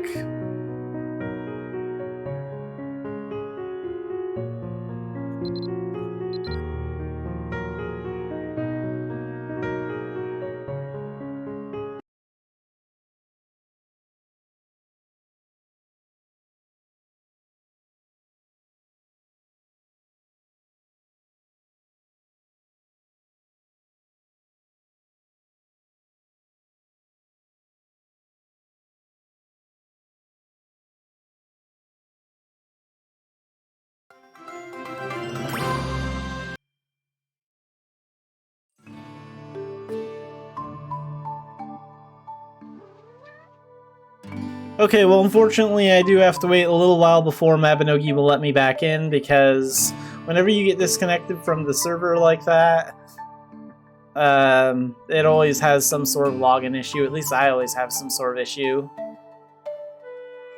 So we're going to play some Meowjiro for about 15-20 minutes until we can get back in. So Meowjiro is a small single-player game where you can manage a convenience store.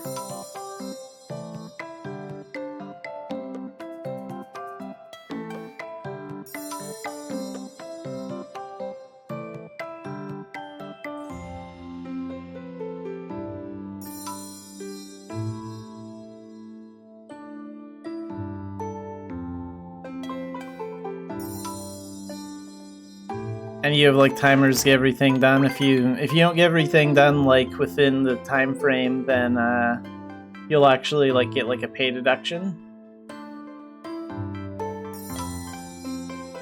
Alright, so we got some customers. Let's deal with these guys. Okay, so 6 cheeses. And just scan the same item 6 times. Total 500. There we go. Okay, you're getting 6 of this drink.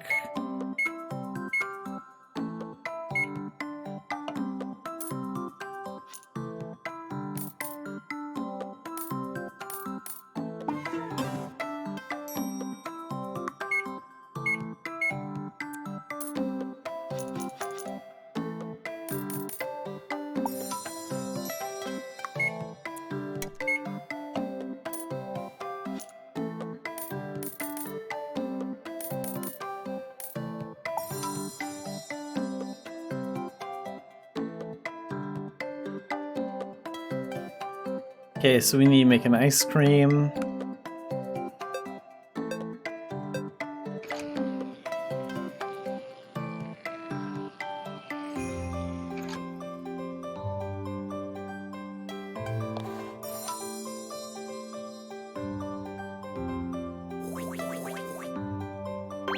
And do a little cleanup.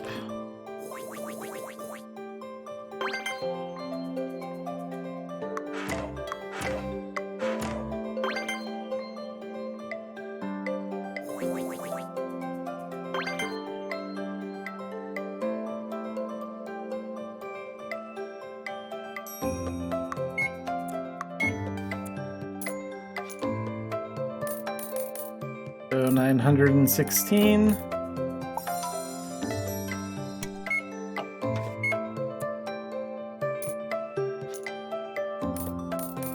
$901.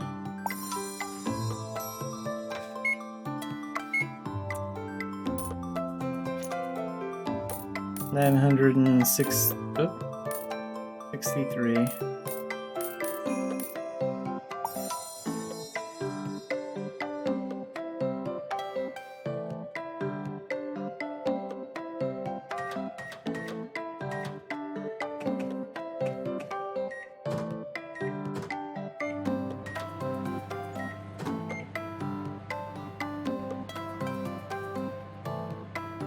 Let's clean up this trash.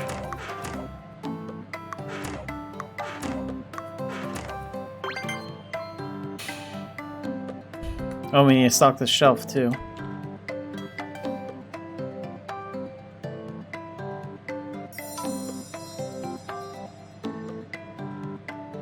Okay, let's hope we can deal with this in time.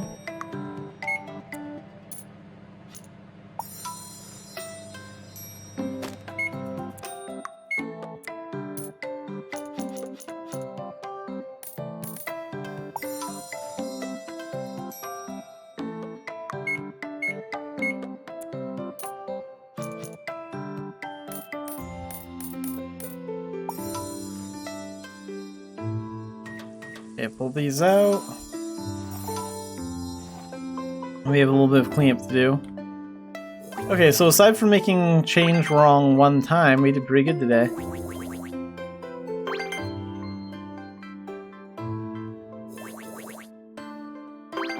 Alright, there we go. That's one day done in Meowjiro. And we'll do one more day before we get back into Mabinogi.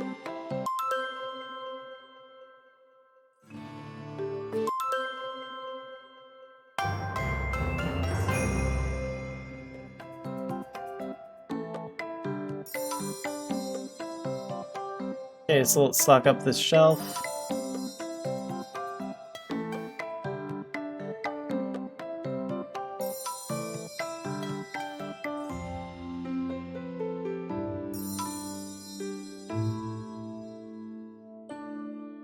Oh, these annoying dogs always come in here and make a mess all over the store.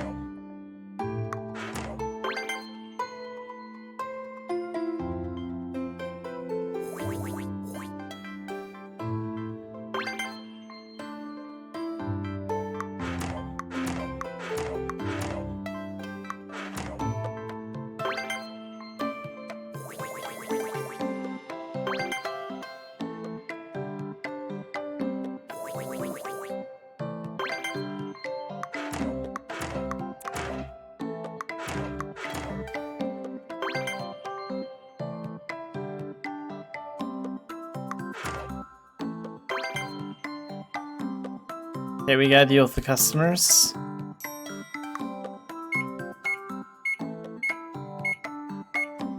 Okay, 6 of these.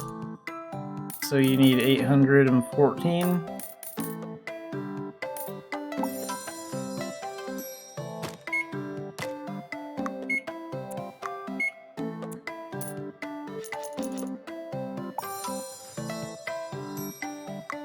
And 6 cheeses.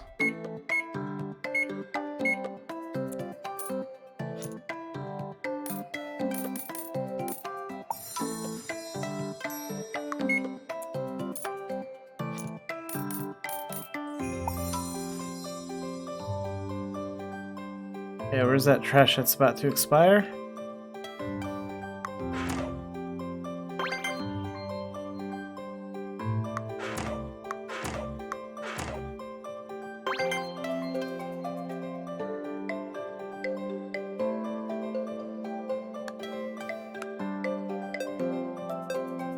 So extra large chocolate ice cream.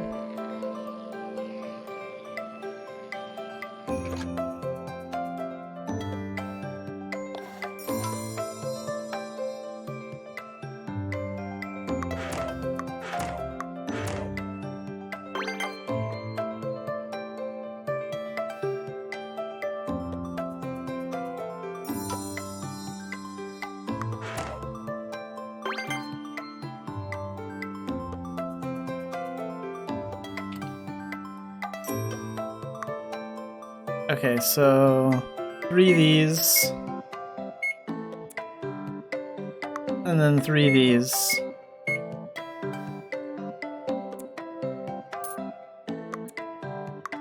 Take the money. There we go. So you need 586. There we go. And 3 of these.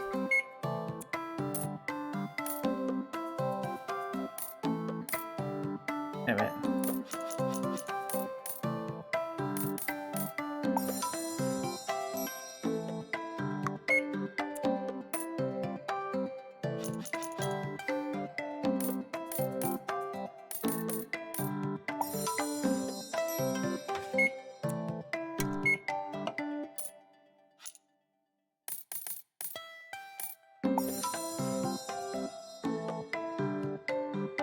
Where is that trash? There it is.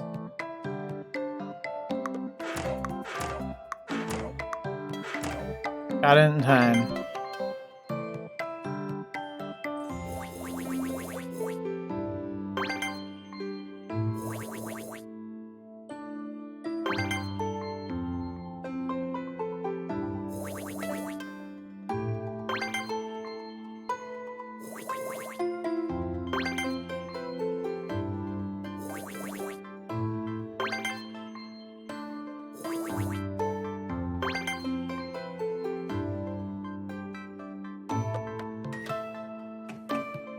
Microwave that, and let's deal with the customer in the meantime.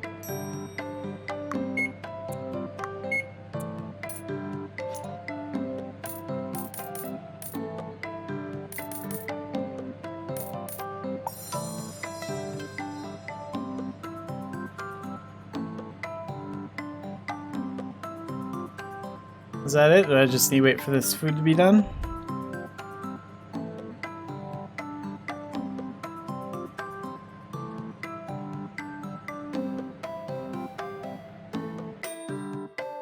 Okay, let's pull this out.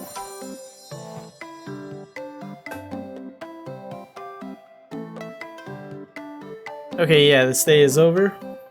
And then I'm gonna try getting back into Mabinogi now. Hopefully we'll be able to log in right away. Yeah, and today we didn't make any mistakes, and we did everything, like, on time. That's good. Okay, so that's enough Meowjiro for right now, so I am going to switch games and get back into Mabinogi if I can.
Okay, and we are finally back in Mabinogi, so now we can continue our Mabinogi stuff.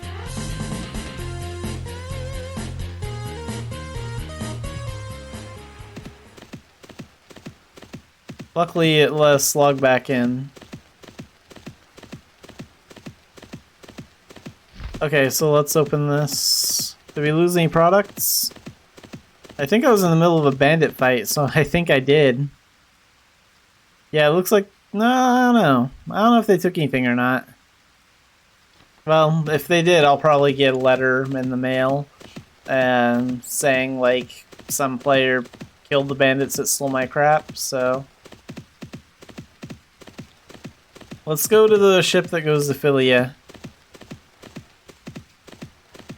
We'll go there today. Oh wow, this ship's departing pretty much immediately. That's kind of lucky, getting back in and getting a ship that fast.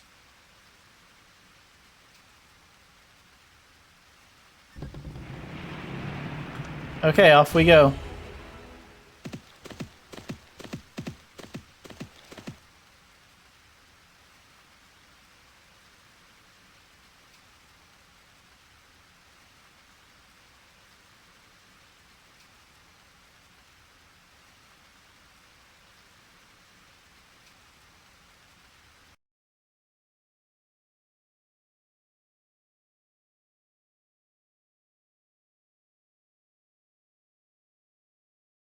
Oops, wrong thing.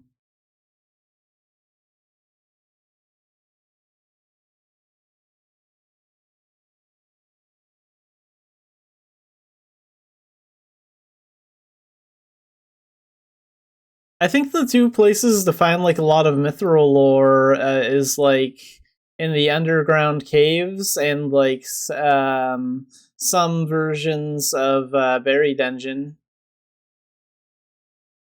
I'm not sure about like actual fragments though. Because back when the pet update came out, I was actually gathering a lot of like I was crafting like a lot of mithril bars because I needed them to craft like the pet houses. I think I was using them for the cat tower.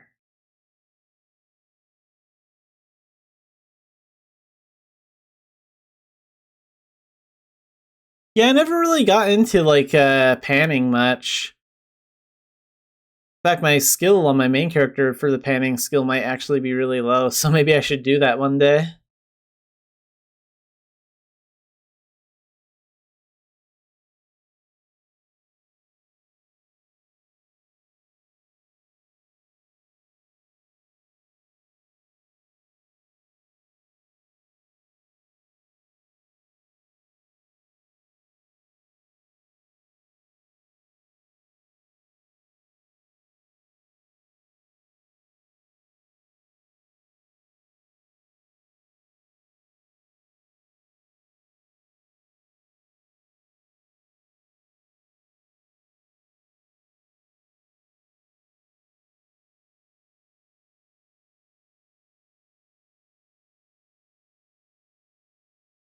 I think gems are mostly just useful as like spirit weapon food, though.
I mean, these days you can fish up like I think like you get like most of your like jewels and stuff from fishing events and like random prize boxes these days.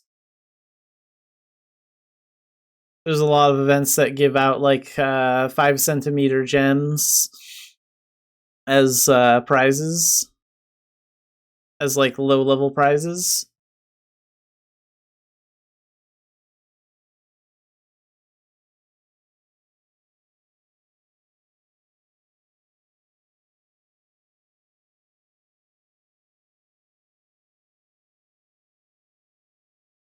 Okay, so now we need to get to Philia. So let's see.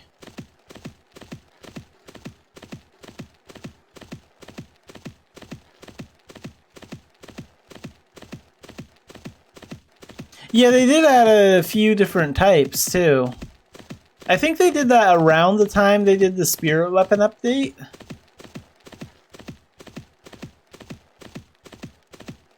I'm not like a major spirit weapon user, but like when the spirit weapon update did come out, like I did do like a video on it, and I have like I have like also gone over it on stream once too with Xanafiedneko personally. So I'm a little familiar with it, but I still don't do too much spirit weapon stuff.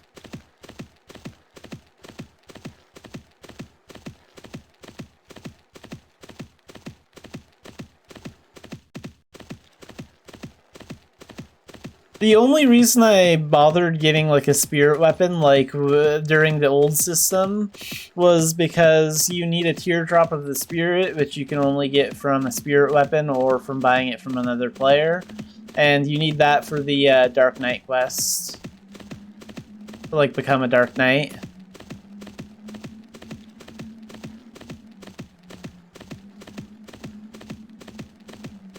Like, I remember my main didn't even have a spirit weapon when I needed to do that. I'm like, oh crap, how do I get a spirit weapon? So I looked it up and I did it the old way back then, where you do like some stuff in E-main, I think, talking to Oddhan and a couple other people. Then I made like an old spirit weapon. And then after that, the new system came out, and then I waited like a year, and then I tried it out.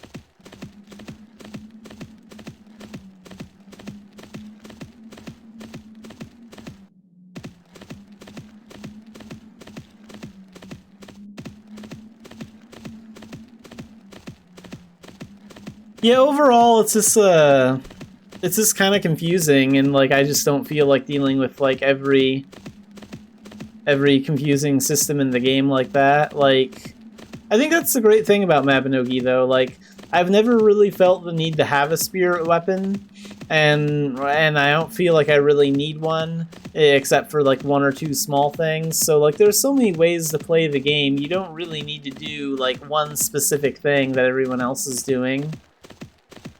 So I mean, it's a good idea to like take advice from other players, but don't ever let anyone like directly make you feel bad for the way that you play Mabinogi or anything like that, because there's so many ways to like go about doing things your own way. Whoa, bandit.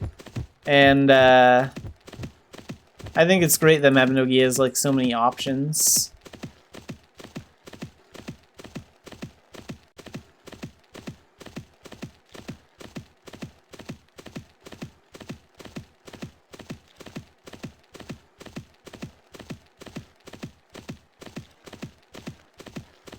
Archery might need a serious update or something.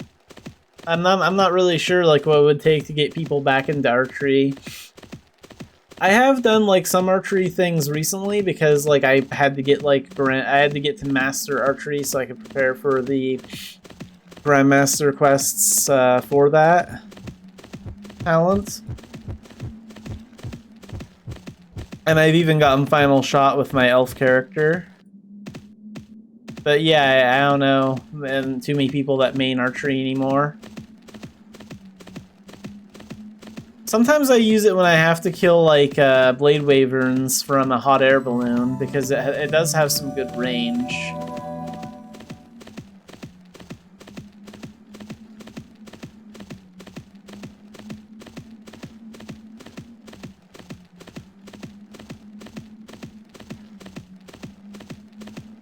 And I did try getting into Maple Story a couple of times, like the first Maple Story, but like ultimately, like I just really couldn't. Like, I probably made like 5 different attempts to try and play Maple Story, and like I just got bored within like the first half hour. I even forced myself to like play it for like 2 hours once, and I just couldn't get into it.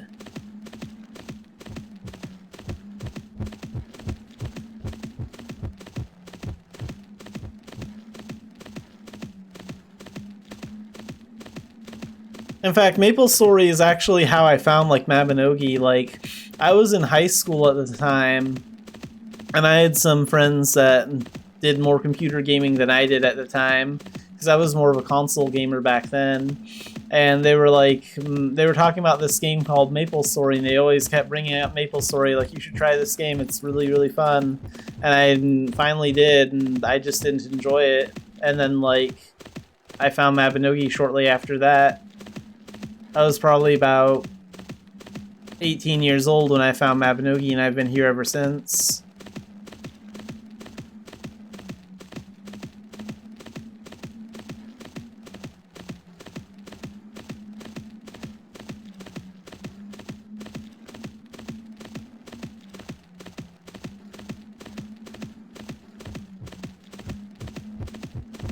Oh crap, bandit!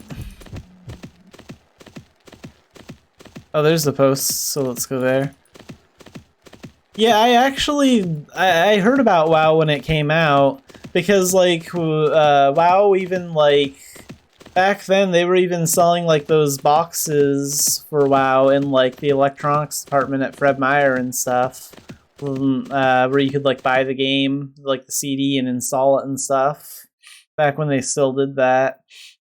And one reason why I didn't get into it is because I couldn't, because like my internet wasn't good enough back then. Like my parents were really old school, so we had dial-up internet until I was basically like 16 years old.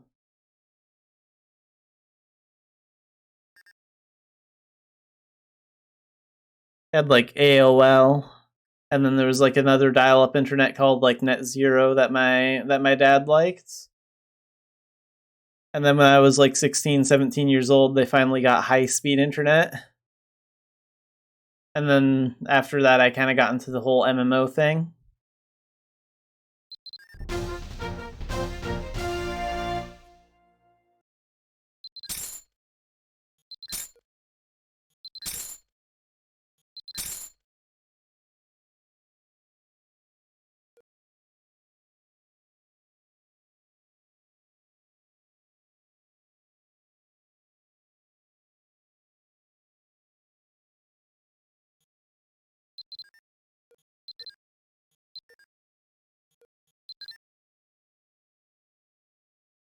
Okay, so let's do...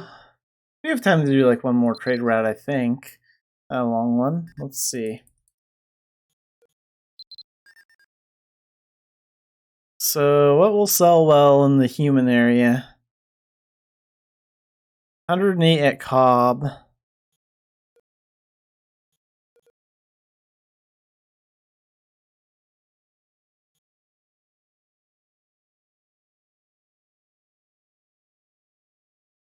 Yeah, we can take this to Cobb.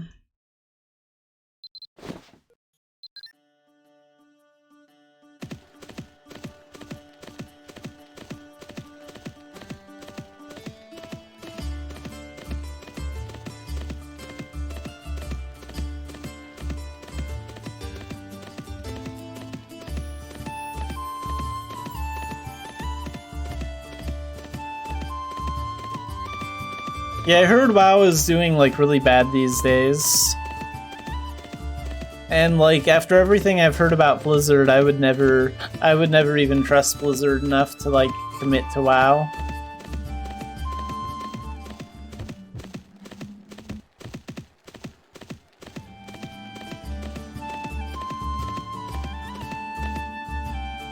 I heard that like Dragonflight expansion came out recently. I wonder if that's any good or not.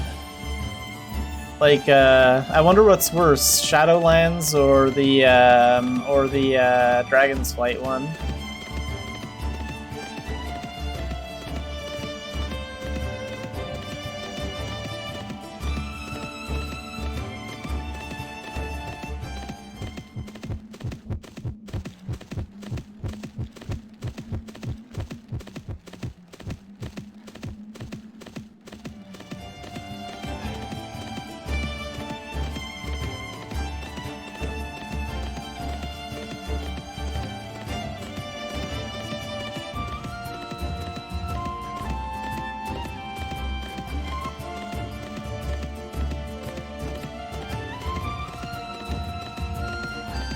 I think like Mabinogi has kind of found like the middle.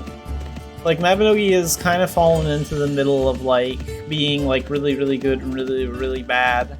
Like there are some bad parts to Mabinogi being owned by like Nexon and all that, but like we kind of always stay in the gray area. We do well some of the time, but like it never gets super bad because the team knows that like our community is kind of small as it is, and if they go too far with their gotchas and cash shop things and ripping us off, then it'll kill the game, and they still want to make money off of it.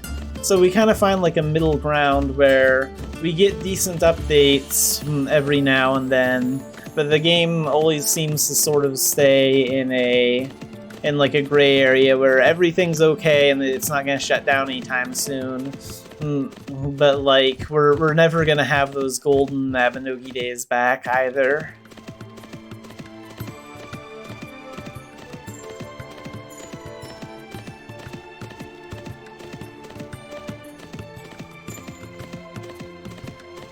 I think another thing too is like how you treat the customer support as well, because like I've dealt with customer support for Mabinogi for like a lot of things.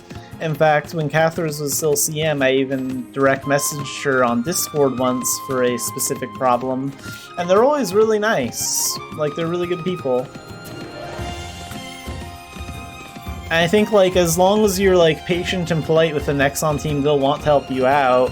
But like I've heard stories about like some players that have just like raged on the forums about how someone hasn't responded to their ticket yet and they sound like they have serious anger issues and they haven't gotten a response yet. Like, is it really that surprising? And someone that's working hard at Nexon doesn't want to, you know, respond to someone like that?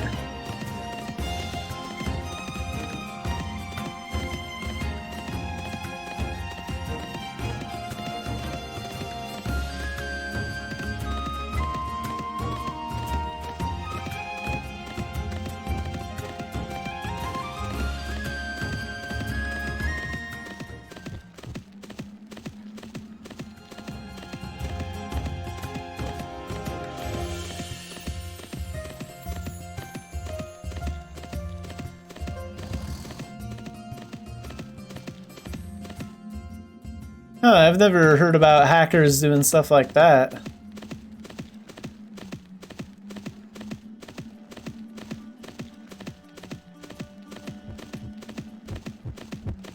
I think like the only time you really get banned in Mabinogi is if like you're trying to get banned. Like, you basically have to try to get banned on the forums for them to actually ban you. And the same thing applies to the game too. Like, as long as you basically know like how to act and like, you know, some people swear once or twice, it's fine, it's not a big deal, but unless someone like directly screenshots you, you can almost say anything you want into the game as long as it's nothing like overly inappropriate or racist or anything.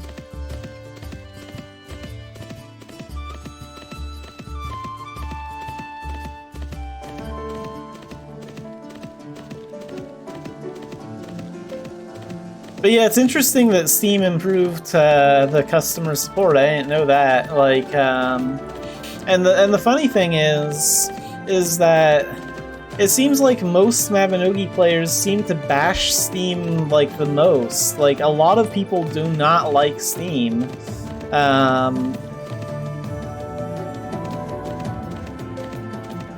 But like I think it only improved the game. Like it's one extra place for Mabinogi to get advertised, and the game doesn't have enough advertising as it is. And like I hate the Nexon launcher because it is a glitchy, buggy piece of crap.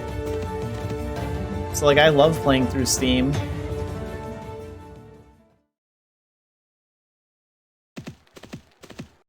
Okay, we got about 3 minutes till departure, so really quick, I gotta mute my game audio real quick, and then we'll do that barding.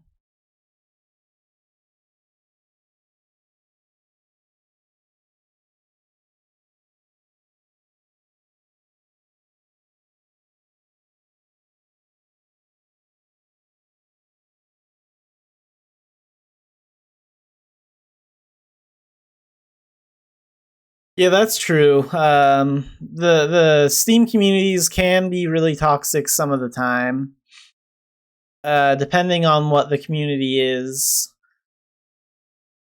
I know, like Left 4 Dead is a very good example of that. I'm not sure about the forum community. I mean, they're a little toxic on the Steam forums there, but like.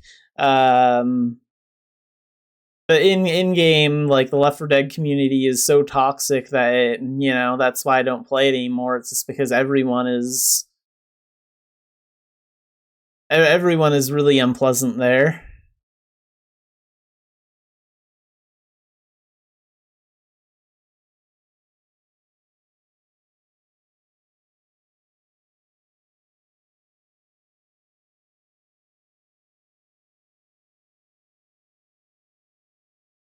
Probably because like a lot of the games with the realistic graphics are like shooter games, aren't they? And like it seems like most shooter games where your weapon is mostly a ranged weapon, it seems like most of those players are just in general really hot-headed and inconsiderate. Like all they care about is being number one, and being a troll. Like that's what most shooter games seem like they're all about to me. It's basically just a giant PvP competition.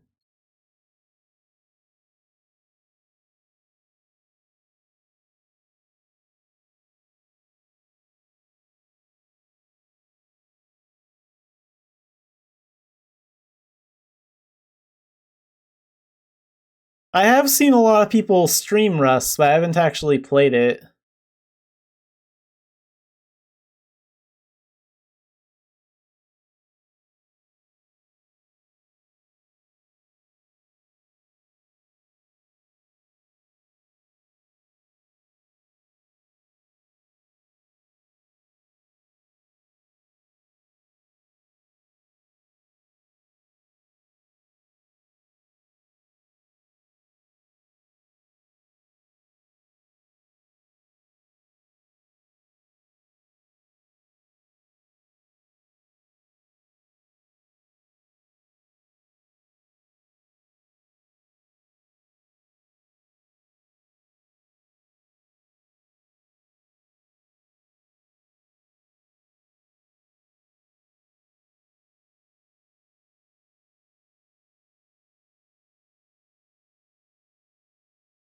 Yeah, I think it's just because like games like that are just way too competitive. Like it's always like if it's a game where it's always about being better than another player, you're just going to attract the most toxic trolls that are going to kill you or that are going to kill you in game or just like ruin the entire experience just because they can.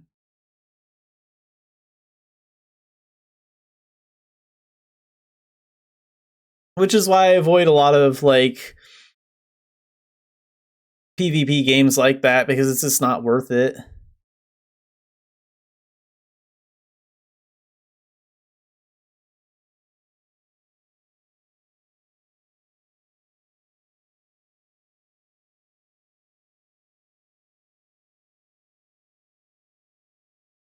For the most part, yeah, but like there are some games out there like they do a good job like with MMOs. Like at least most MMOs aren't too toxic as long as they're not like completely PvP based.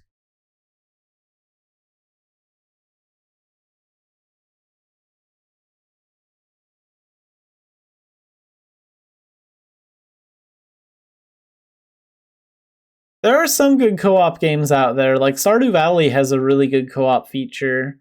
That's one example of a game that does a really good job with their co-op feature.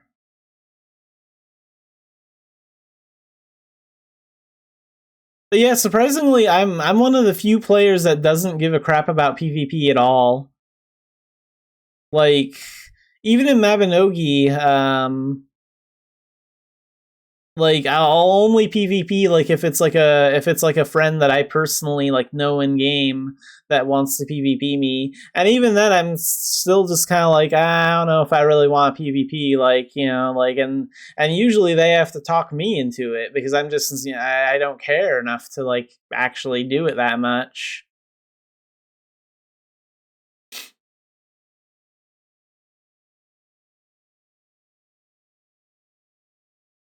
And plus, the problem with PvP Mabinogi is like, um, is because there's so many different like overpowered skills, and there's like a part of the community that like where like there's like a bunch of banned skills from PvP, and you know a bunch of rules and stuff that a bunch of players have made up that make no sense and stuff like that. So it's this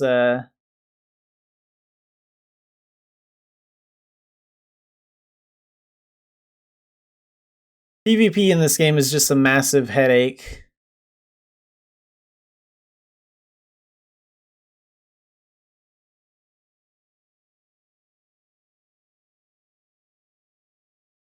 Like, I'll do it for fun if a friend really wants me to, but that's about it. You know, if it's just a friendly match that I know someone isn't going to get pissy about later, then, you know, that's fine. But I don't want to play a PvP match where I have to memorize over 100 different player-made rules and then, like, have someone get, like, super mad about some small thing.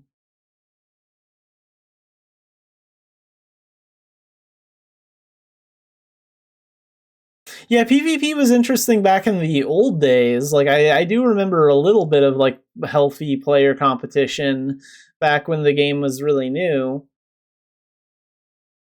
Because, like, shortly after Idia came out, like, I played Elf the most. Like, I played Elf a lot. And just hung out around Philia most of the time for, like, my first 2 or 3 years of Mabby.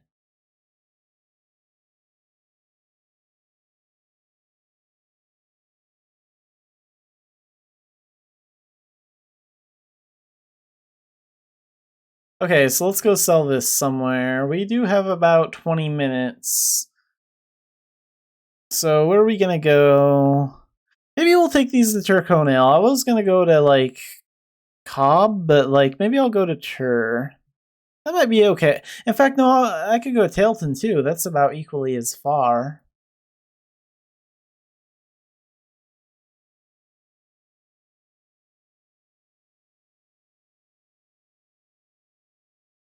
Yeah, PvP is so broken in this game because, like, of the way the, like, the leveling system works and the way the skill system works. Like, you either have players that have, like, super endgame characters that are, you know, level 30k and up, or you have, like, players that are just starting out and are, like, probably, like, level 10k or lower.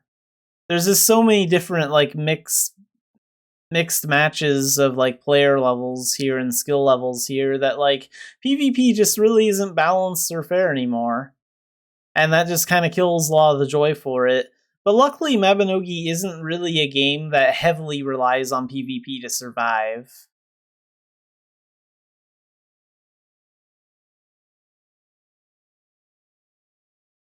There we go. Had to click to get through there, but it worked.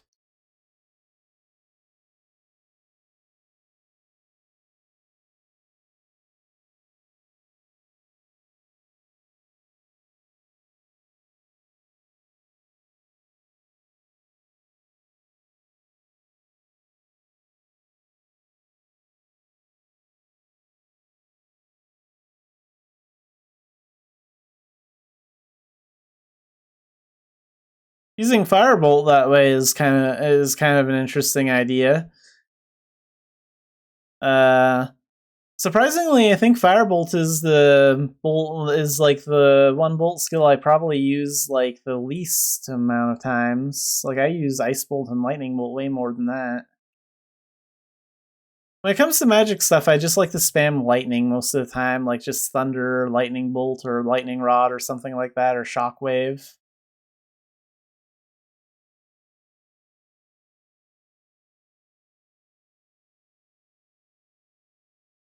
But, like, if I can't just meteor something in 2 seconds, I'm just mostly, like, spamming, like, Thunder. Like, if you watching my, like, Grandmaster stuff, when I, like, Grandmaster things early in my stream, half the time I'm spamming Thunder on all the enemies.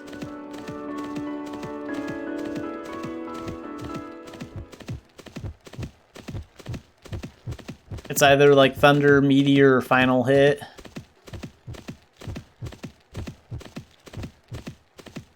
And then if I have nothing else going, then I just use Nascent Divinity and wipe everything out.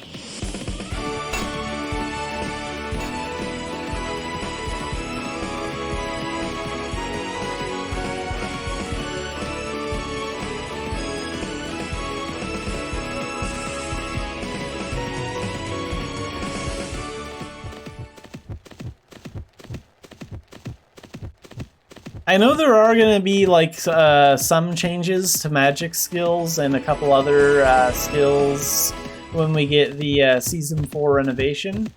I did cover, like, the Koreans. Season 4 renovation update. I went over like some of the stuff on the main site, and it looks like they're going to be making some changes to Meteor, like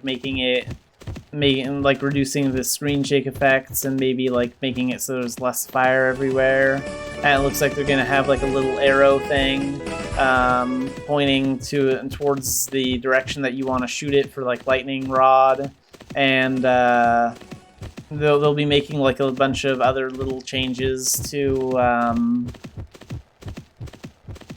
like a lot of other talents.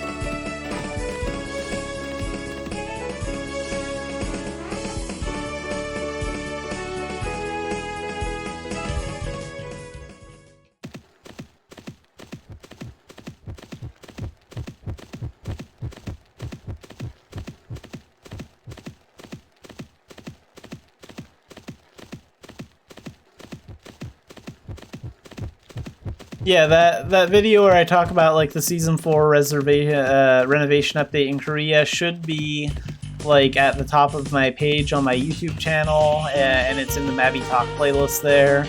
And then I've also cut that video up a little bit and made it a little bit shorter for my TikTok, and I put a slightly shorter version of it on TikTok as well.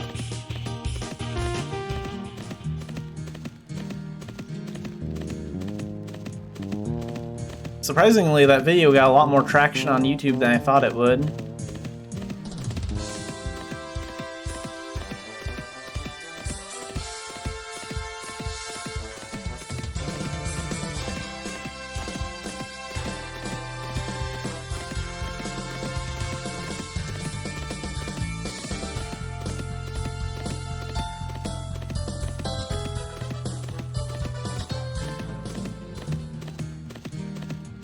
Yeah, but I have the Korean website bookmarked, so...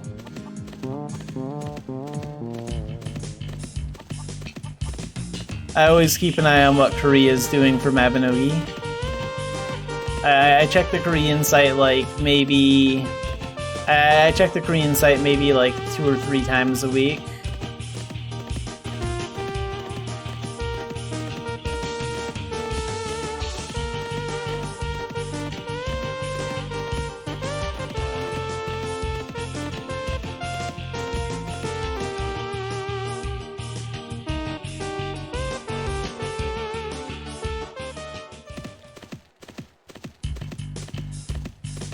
I don't think there's too much going on like in Korea right now. There is like some sort of update that's going to like affect India a little bit. What was it? There's something that's going to be like going on like the Sela area, the Vales area soon that they're going over, but not a lot of that is translated. So I'll have to look into that.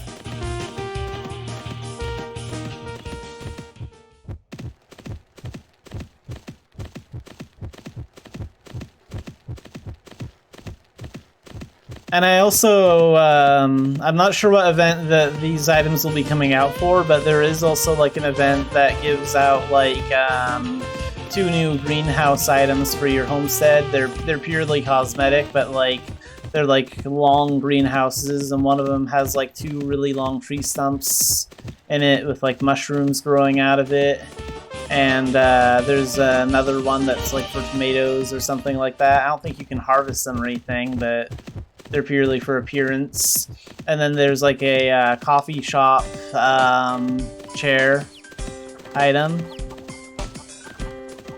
There's like a chair item that like looks like a coffee shop, and that was released there recently. So I'm not sure how they're going to like release that chair item and those homestead items, but those should be coming in the future.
Okay, so let's use a letter of guarantee here. Get a little bit of a bonus.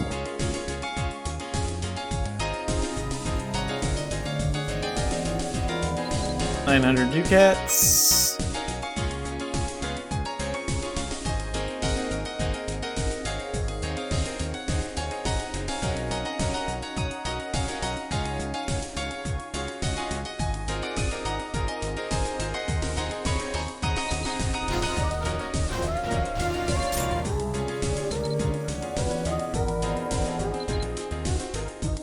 Yeah, I don't think too many gold mushrooms appear in the ULab forest, so I think the best forest for like golden mushrooms is the Karu one, probably. Probably because it just has like more mushroom spots in general.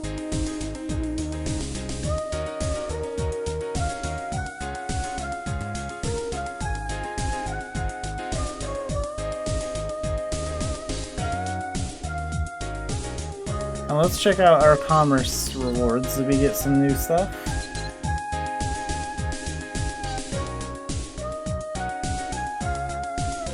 Okay, we can claim this. That's cool. Got a lot of ducats.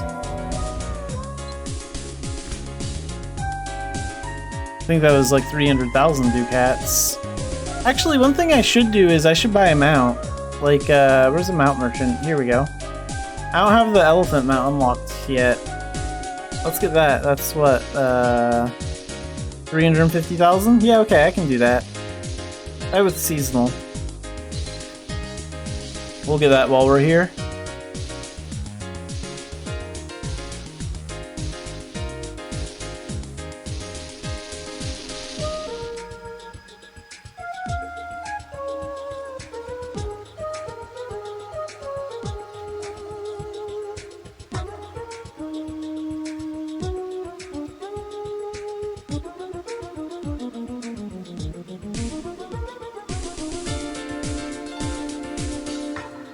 And let's check the mail. We have something in the mail.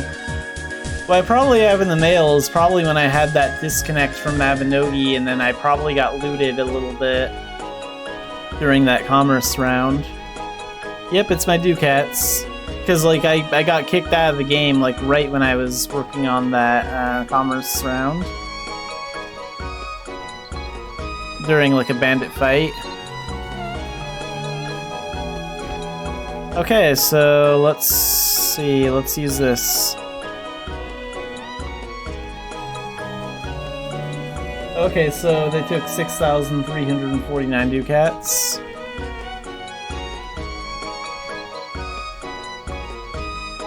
Yeah, because some of the bandits got away with my stuff because they were like, I was like fighting them off, and then like I got kicked out of the game for about 10 or 15 minutes from a disconnect issue. And then when I got back, the bandits were gone, so they stole some of my stuff. Okay, let's go to the event location. We have 16 lively melodies. I need to get, like, what, 34 more? Yeah. So let's use the orange feather.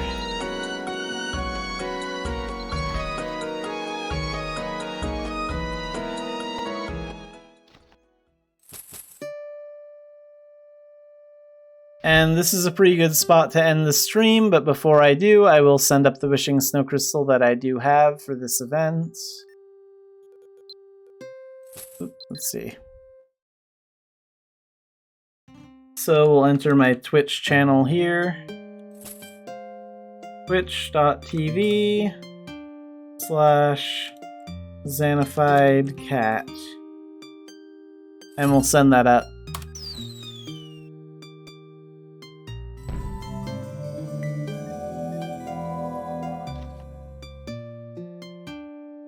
That went 8.98 meters.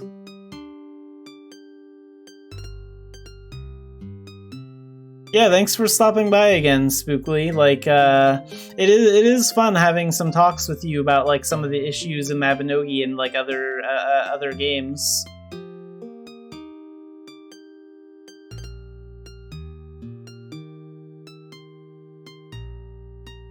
So tomorrow I will be playing Stardew Valley, because Tuesdays are my Stardew Valley days. And then Wednesday I will be playing Mabinogi in the afternoon at the usual time.